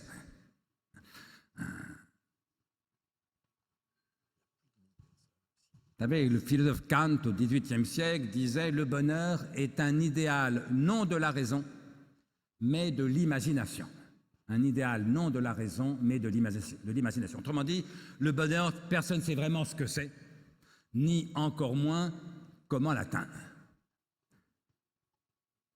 Et donc, s'il faut définir le bonheur, on est embarrassé. Tout le monde en rêve, personne ne sait ce que c'est. Alors, disons d'abord ce que le bonheur n'est pas. Le bonheur, ça n'est évidemment pas la satisfaction de tous nos désirs. Parce que c'est impossible, puisque nos désirs sont ouverts à l'infini. Au fond, le propre du désir, c'est qu'on n'en a jamais assez. Et donc, il est exclu que tous nos désirs soient satisfaits. Et s'ils l'étaient tous, c'est ce qu'on appelle la satiété. En matière culinaire, ça serait d'un formidable ennui. Donc le bonheur, ça n'est pas la satisfaction de tous nos désirs. Le bonheur, ça n'est pas la satiété. Le bonheur, ça n'est pas non plus, contrairement à ce que certains rêvent, une joie constante, permanente, immuable. Parce que c'est impossible. C'est ce que j'appelle la félicité. La joie constante, permanente, immuable, c'est ce que j'appelle la félicité. Et bien sûr, la félicité n'existe pas. Parce que c'est contraire avec la définition même de la joie, qui est d'être mouvement, jaillissement, turbulence. Alors si le bonheur n'est ni la satiété, satisfaction de tous nos désirs, ni la félicité, une joie constante, permanente, immuable, qu'est-ce que c'est? Alors Kant nous dit, on ne sait pas, c'est un idéal non de la raison, mais de l'imagination, tout le monde en rêve, personne ne sait ce qu'il est, je crois qu'il n'a pas tort. Et donc pour ma part, je m'en explique longuement dans mon tout dernier livre, j'ai pris le parti inverse. En m'interrogeant non pas sur ce qu'est le bonheur, mais sur ce qu'est le malheur. Avec l'idée, bien sûr, que le bonheur, c'est le contraire du malheur, et que donc, si on sait ce qu'est le malheur, on sera mieux à même de savoir ce qu'est le bonheur. La différence est très importante, parce que autant le bonheur, personne ne sait exactement ce que c'est. D'ailleurs, qui peut dire, moi j'étais pleinement heureux pendant 6 ans, ça me paraît... En tout cas, moi jamais, même pendant 6 jours, ça me paraît déjà bien ambitieux. Alors que du malheur, chers amis, nous sommes plusieurs centaines ici à avoir une expérience claire, avérée, indubitable. Le malheur, ce n'est pas un idéal. Le malheur, c'est une expérience. Là, on sait ce que c'est. On peut s'appuyer sur notre expérience pour savoir ce qu'est le malheur et donc, par différence, ce qu'est le bonheur. Alors, qu'est-ce que le malheur? Mon expérience à moi, pour le dire de façon synthétique, c'est que le malheur, c'est toute période de temps, toute durée, tout laps de temps où toute joie vous paraît immédiatement impossible. Vous vous réveillez le matin, la joie n'est pas là, et vous savez de source sûre qu'elle ne sera pas là de la journée, ni les jours ou les semaines qui suivent. Parce que vous avez perdu l'être que vous aimiez le plus au monde, parce que vous souffrez atrocement d'une maladie incurable, que sais-je.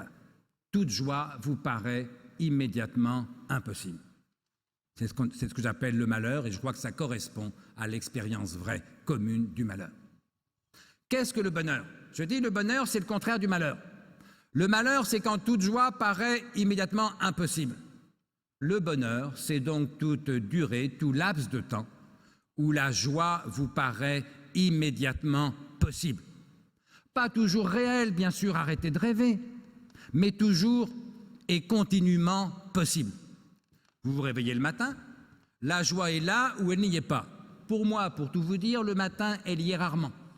Mais vous savez qu'elle peut venir dans la journée, qu'elle va venir sans doute dans la journée, et puis qu'elle repartira, et puis qu'elle reviendra.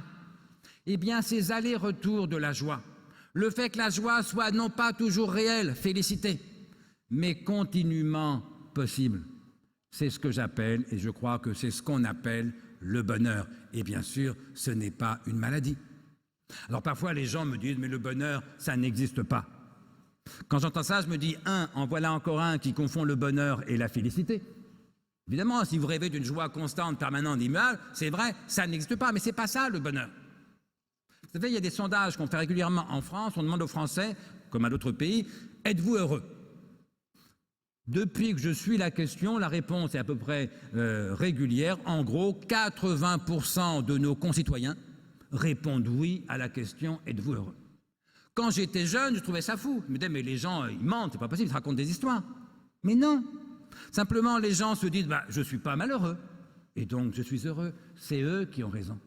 Et donc, la définition que je propose du bonheur, ce n'est pas une définition de philosophe qui n'aurait de sens que pour moi.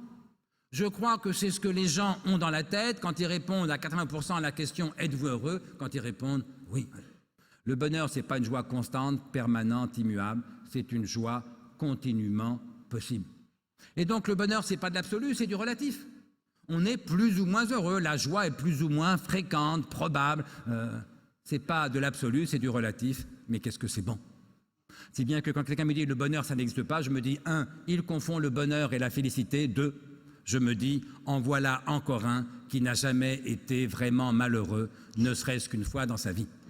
Parce que ceux qui ont été vraiment malheureux au moins une fois dans leur vie, ils savent au moins par différence que le bonheur aussi existe. Et ils savent qu'en effet, ce n'est pas une maladie, que la maladie peut l'empêcher, mais qu'on n'a pas besoin de la médecine quand tout va à peu près bien. On n'a pas besoin de la médecine pour être heureux. Voilà, monsieur. Voilà, monsieur, bonjour, je me présente Gismi Maillot, étudiant en master de recherche en philosophie. Alors, moi, mon cas, c'est que je suis un peu un névrosé de la tête, c'est-à-dire que je suis agoraphobe, le fait même d'être dans cette salle entourée de gens est à la limite du supportable. Et donc, si j'en viens à votre définition de la normalité comme ce moment où on maximise le bien-être, je suis anormal étant donné que je refuse de me faire soigner. L'ennui, c'est que l'idée de prendre des cachets sans arrêt pour ce genre d'angoisse ou de choses me fait penser de manière systématique au meilleur des mondes de Aldous Huxley, vous savez, avec cette pilule, le soma. Vous en faisiez référence tout à l'heure, la pilule dans laquelle tout serait heureux. Moi, c'est quelque chose qui a tendance à m'effrayer. Voilà. Et si en plus d'être névrosé, je dois être effrayé, ça fait beaucoup à ma charge. Oui, mais vous parlez de ça légèrement parce que votre trouble, votre pathologie est légère. Et donc, il y a 2 aspects dans votre question. Est-ce que l'agoraphobie, c'est pathologique? La réponse est oui. C'est-à-dire que ça diminue la puissance de vivre, comme dirait Spinoza, ça diminue le bien-être, ça peut handicaper dans des tas de situations. D'ailleurs, je constate que vous êtes peu agoraphobe, sinon vous n'auriez pas parlé en public comme ça, dans une salle pleine et si vaste, avec autant de tranquillité. Mais celui qui est vraiment agoraphobe, il y en a qui ne peuvent plus sortir de chez eux, si vous voulez. Ah, c'est une pathologie grave. Hein. Vous souffrez d'une pathologie légère. Et donc, c'est à vous de savoir s'il faut vous faire soigner ou pas. Moi, sincèrement, ce n'est pas mon problème. Vous ne faites de tort à personne. Votre pathologie est tellement légère qu'elle ne vous empêche pas de sortir, elle ne vous empêche pas de venir dans des lieux vastes et pleins de monde, de prendre la parole en public. Ben, écoutez, continuez comme ça, il n'y a pas de problème. L'autre aspect, c'est la question de ça. C'est la peur que vous avez des psychotropes. Il faut en dire un mot. La France a le record du monde de la consommation de psychotropes. Et je dirais c'est un mauvais symptôme. Ça veut dire que la France ne va pas bien, que les Français ne vont pas bien, mais surtout qu'il y a un peu un contresens. Je crois qu'il y a une solidarité entre l'incapacité où nous sommes à changer notre pays, ce qui passe par la politique, et l'abus de psychotropes. Une fois, je disais, Marx est mort, vive les psychotropes. Mais il y a autre chose qu'on oublie trop souvent. C'est que les médecins nous disent, les psychiatres nous disent, qu'un dépressif sur 2 n'est pas soigné. Il y a des gens qui en meurent, il y a des centaines, peut-être des milliers, je n'ai pas les chiffres en tête, de suicides par an en France, y compris de jeunes gens. Vous savez que le suicide est, je crois, la 2e cause de mortalité chez les moins de 30 ans, juste après les accidents de la route, moto, voiture, etc. C'est dramatique, si vous voulez. Songez à la vie des parents quand le gamin se suicide à 20 ans, c'est l'horreur, si vous voulez. Et il faut tenir les 2 bouts de la chaîne. D'un côté, oui, c'est vrai, il y a un abus de psychotropes, parce qu'au fond, on compte les antidépresseurs et les anxiolytiques pour soigner des choses qui ne sont pas des troubles. Si vous avez peur de la mort, c'est normal.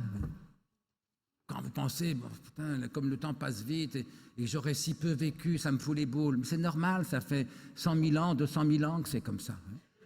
Mais l'agoraphobie, c'est une pathologie grave ou légère, la vôtre est manifestement légère. L'angoisse, pas forcément. Et je dirais, si l'idée de la mort, de la vieillesse ne vous angoisse en rien, peut-être qu'il manque quelque chose, non pas à votre santé, mais à votre sensibilité spirituelle, existentielle. Oui. Donc les 2 sont vrais. On abuse des psychotropes, On compte sur les psychotropes pour soigner des tristesses, des angoisses, des chagrins parfaitement normaux, et qu'il vaudrait mieux prendre à bras le corps, et de l'autre, il y a des milliers de dépressifs qui ne vont pas chez le médecin et qui ne sont pas soignés. Et donc, évitons de condamner les psychotropes en bloc. Il y a un abus, mais il y a aussi des fois des gens qu'on pourrait sauver et qu'on ne sauve pas parce que justement, ils ont peur des psychotropes. C'est pour ça qu'on a besoin de médecins. Parce que s'il y a un domaine où je crois peu en l'automédication, c'est justement celui-là. Parce qu'il est très difficile seul de savoir si la tristesse, la fatigue, l'angoisse, le chagrin qu'on ressent est pathologique ou pas, relève ou non de la médecine. Et donc, je termine pour ce qui est de votre agoraphobie, parlez-en quand même à votre médecin. Une autre intervention dans le public, madame. Bonjour. J'ai lu dans un magazine quand vous conversiez avec l'héritière de Monaco, je ne sais plus comment elle s'appelle. Charlotte, je crois. Voilà, évoquant Merleau-Ponty, quelque chose qui m'a beaucoup fait penser. Vous disiez, on ne se remet jamais de son enfance, qu'elle soit heureuse ou malheureuse.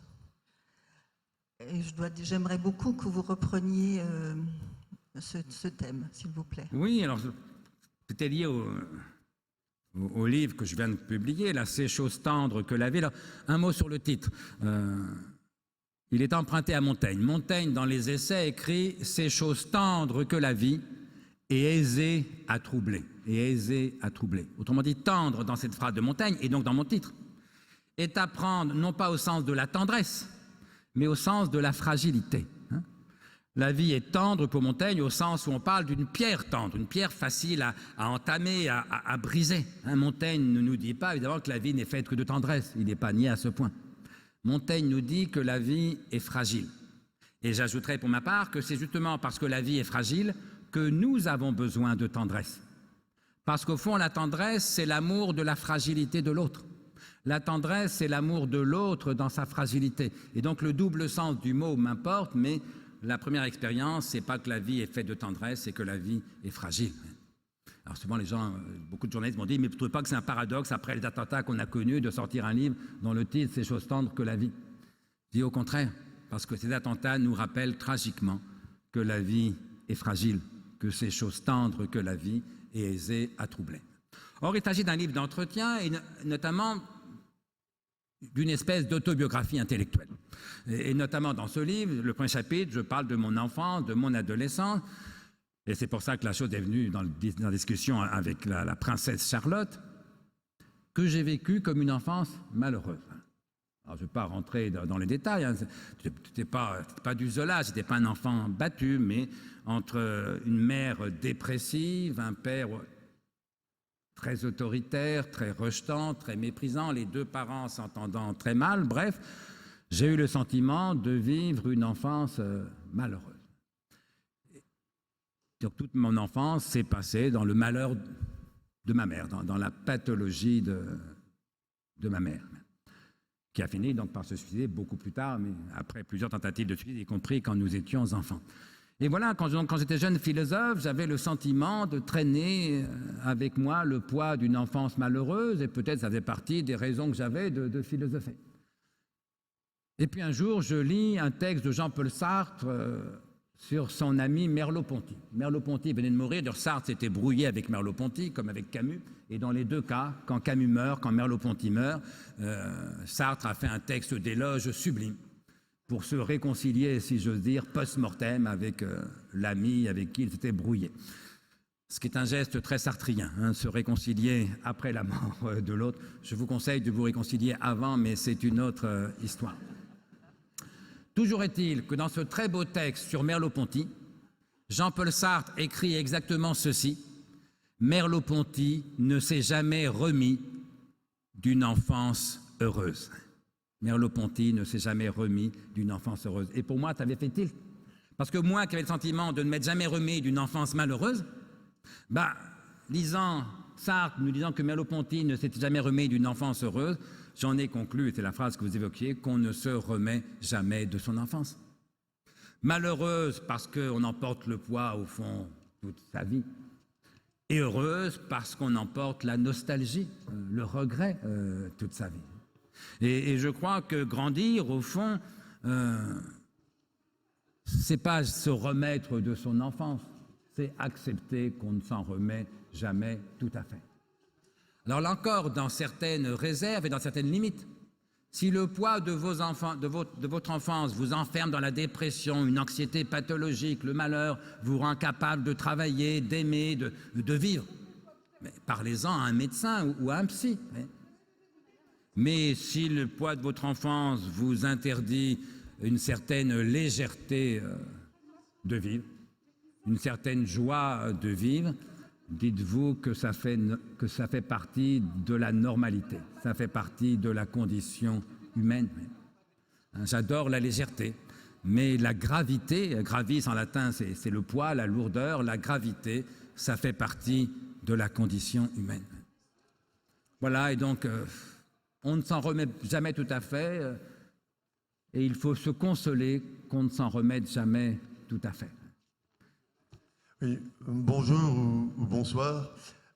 J'ai cru entendre que vous disiez que la philosophie était une recherche de la vérité, ou que la recherche de la vérité participait de la philosophie.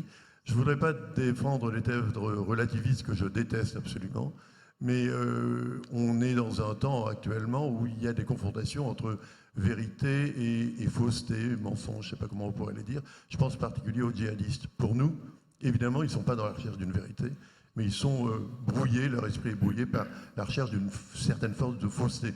Mais pour eux, d'une manière évidente, et ce n'est pas uniquement une pathologie, ils sont à la recherche d'une vérité qui est une vérité de Dieu, les fous de Dieu, les fous d'Allah, qu'on a beaucoup connus partout. Donc, est-ce que vous pouvez un petit peu élaborer autour de ça? C'est la philosophie, c'est pas la recherche de la vérité. Le philosophe est peut-être en recherche de vérité. Alors, il y aura plusieurs choses à dire. D'abord, les djihadistes, puisque c'est d'eux qu'il est question, les fanatiques, parce qu'il y a des fanatiques éventuellement dans d'autres religions, ne sont pas à la recherche de la vérité. Ils croient l'avoir trouvée. C'est bien ça le problème. Et non seulement ils croient l'avoir trouvée, mais ils prétendent l'imposer aux autres par la force et tuer ceux qui ne sont pas d'accord avec ce qu'ils croient être la vérité. Vous savez, le philosophe Alain écrit quelque part « Le fanatisme, ce redoutable amour de la vérité ». Alors ça va dans votre sens, sauf que ce n'est pas la quête de la vérité. Le fanatisme, c'est ce redoutable amour de la vérité qu'on croit détenir soi-même, y compris contre tous les autres. Montaigne, dans les Essais, écrivait joliment, et Montaigne, il a connu les guerres de religion, les bûchers.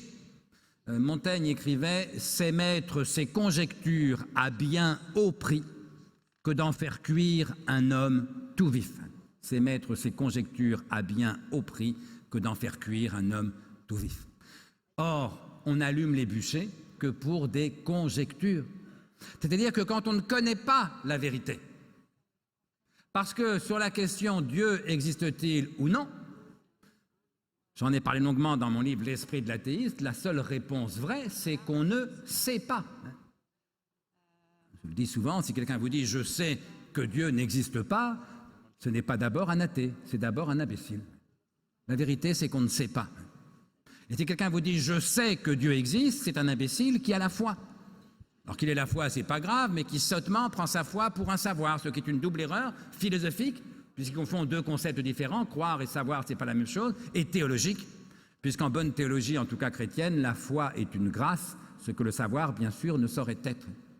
Et donc les fanatiques se trompent, parce qu'ils croient savoir quelque chose qu'en vérité, ils croient. Ils confondent le savoir et la foi. Première erreur.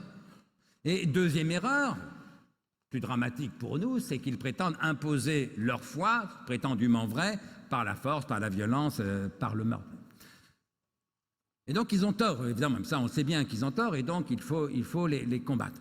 Maintenant, je ne crois pas avoir dit que la philosophie était quête de la vérité.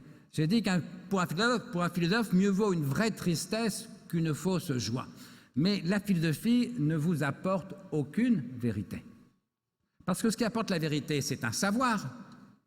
Or, il n'y a pas de savoir philosophique. La philosophie n'est pas une science, la philosophie n'est pas un savoir. Je dis souvent, la philosophie, ce n'est pas un savoir de plus, c'est une réflexion sur les savoirs disponibles. Et donc, nous savons un certain nombre de choses. Beaucoup de choses, en vérité. Les unes par oui-dire ou par expérience vague, comme disait Spinoza, c'est les vérités les plus nombreuses et les plus importantes. Vous savez votre date de naissance, aucune science ne vous l'a apprise, connaissance par oui-dire, mais très fiable. Vous savez qu'en ce moment, vous êtes à Strasbourg, connaissance par expérience vague, mais très fiable. Et puis il y a des choses qu'on sait, ce serait le deuxième ordre de connaissance pour cela, grâce aux sciences. On sait que la Terre tourne autour du Soleil et non pas l'inverse. Eh bien, je vous mets au défi de me citer une vérité philosophique de cet ordre-là. La philosophie n'apporte aucun savoir de plus. Pour savoir, interrogez les sciences, interrogez votre expérience, interrogez la tradition. N'interrogez pas la philosophie. La philosophie, ce n'est pas un savoir de plus, c'est une réflexion sur les savoirs disponibles. Par exemple, une vérité incontestable, par oui-dire et par expérience vague, mais que la science confirme. Vous et moi, cher monsieur, nous allons mourir.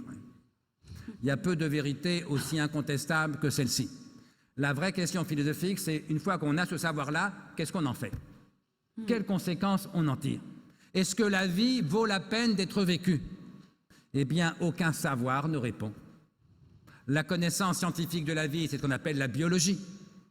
Eh bien, si votre gamin de 15 ou 16 ans, en crise d'adolescence, vous demande « Papa, maman, est-ce que la vie vaut la peine d'être vécue ?» vous n'allez pas l'emmener chez un biologiste. Parce que le biologiste vous dira « La biologie ne répond pas et ne répondra jamais à la question de savoir si la vie vaut la peine ou pas d'être vécue. » Achetez-lui plutôt quelques bons livres de philosophie. Et donc, ce n'est pas que la vérité est le but de la philosophie, c'est que la vérité est la première norme à laquelle la philosophie doit se soumettre. Mais cette norme, ces vérités, au moins possible, ce n'est pas la philosophie qui les a produites, c'est l'expérience ou ce sont les sciences.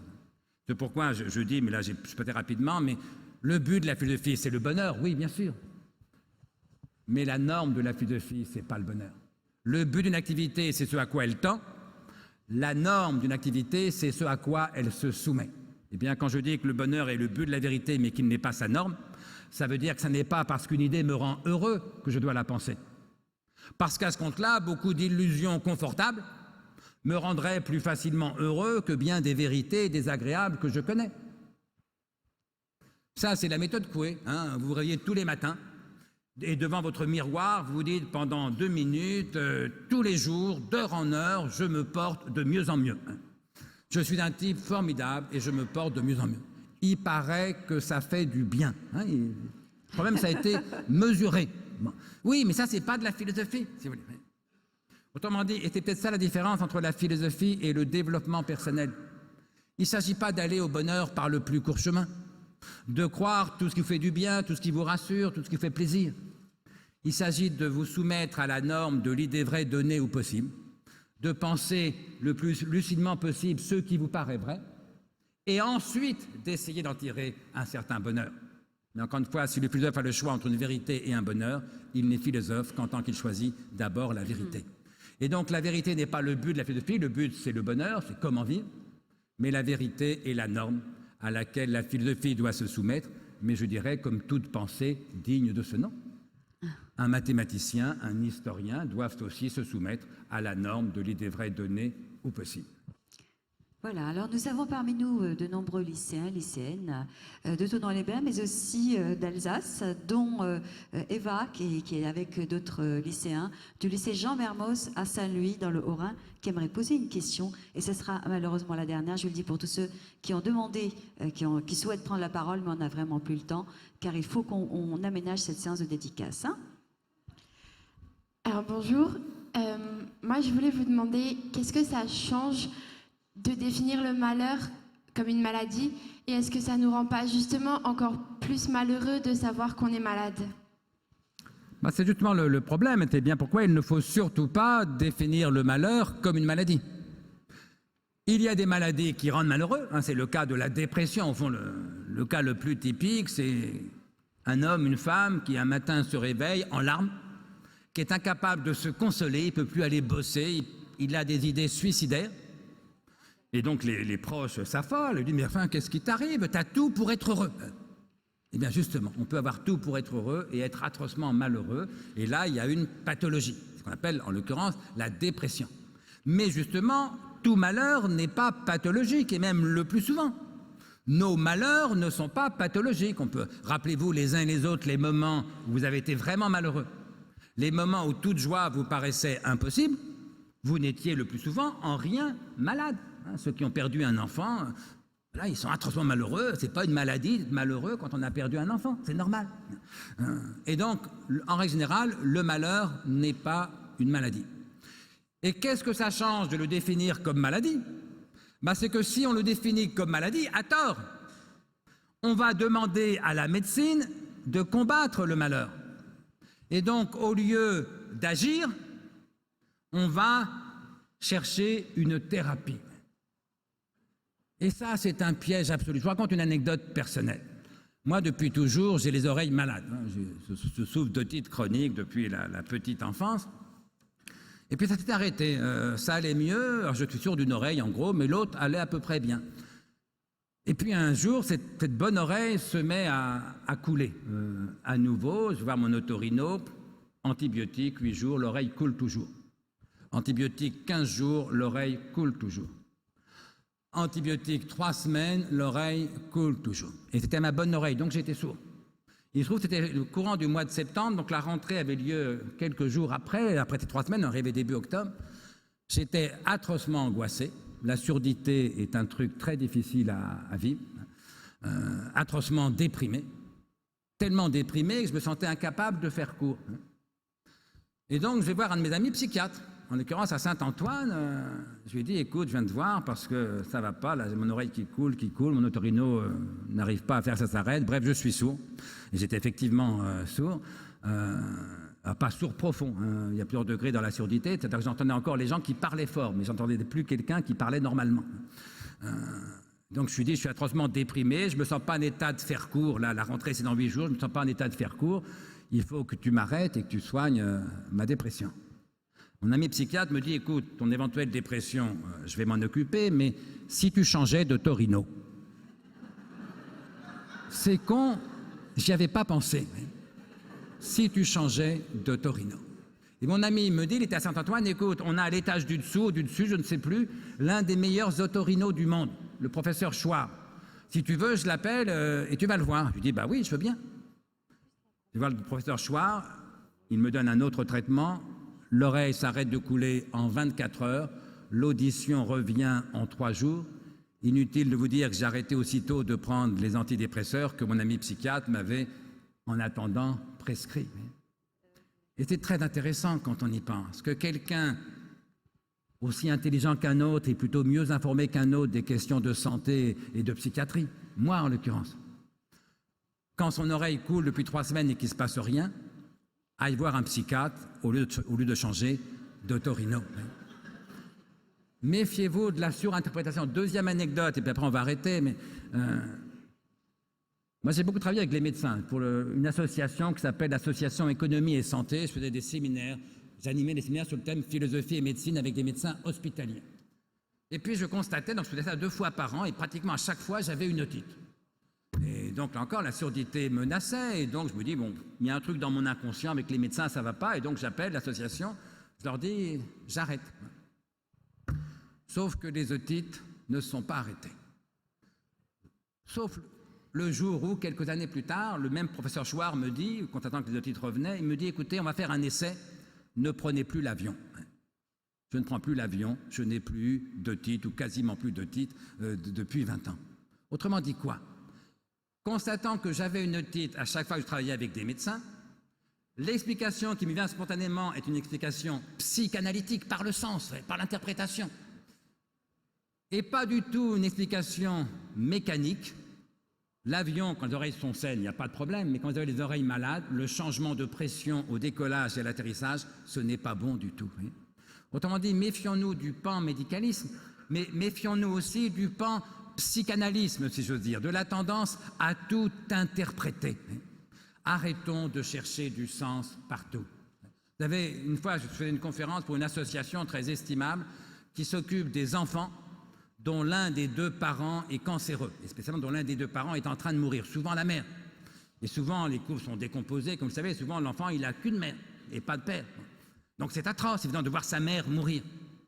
Et j'entends une responsable de l'association nous dire qu'il faut aider ces enfants à donner du sens à ce qu'ils vivent. Je lui dis, mais quel sens? C'est atroce, une mère de 30 ans qui meurt d'un cancer et qui laisse son gamin tout seul. Quel sens ça peut avoir? Qu'on aide le gamin à mettre des mots sur sa souffrance, à verbaliser sa souffrance, oui, bien sûr. Mais comment voulez-vous donner du sens? Et pourquoi faudrait-il donner du sens à ce qui est une pure horreur? Oui. Donc, 1, le malheur, le plus souvent, n'est pas une maladie. 2, il ne faut pas le considérer comme une maladie parce qu'alors on va compter sur la médecine pour le combattre au lieu d'agir. Au lieu de prendre sa vie en main, on demande aux médecins de prendre notre vie en main à notre place. C'est absurde. Et 3, ne demandons pas davantage aux psys de nous aider toujours là. Les psychothérapies, la psychanalyse notamment, c'est très utile quand on souffre d'un trouble psychique. Mais ne comptez pas sur les psychothérapies, ou a fortiori encore moins sur votre psychothérapeute, pour vivre à votre place. D'ailleurs, beaucoup de psychiatres me disent, et certains lecteurs m'ont écrit qu'en fin de thérapie, ils avaient coutume d'offrir l'un de mes livres à leurs patients. Encore une fois, la philosophie commence là où la thérapie s'arrête. Pour l'instant, c'est la philosophie qui s'arrête. Je vous remercie pour votre attention et je vous souhaite une excellente fin de soirée.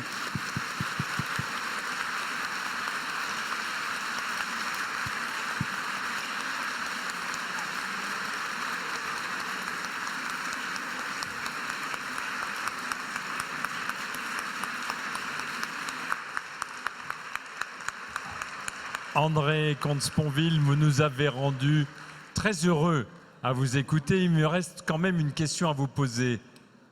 Et vous-même, avez-vous été heureux à nous parler? Écoutez, j'y ai pris du plaisir, mais on peut parler de bonheur. Non seulement la joie était possible, mais elle était réelle. C'est formidable. Je vous remercie. Alors je vous invite à venir à la séance de dédicace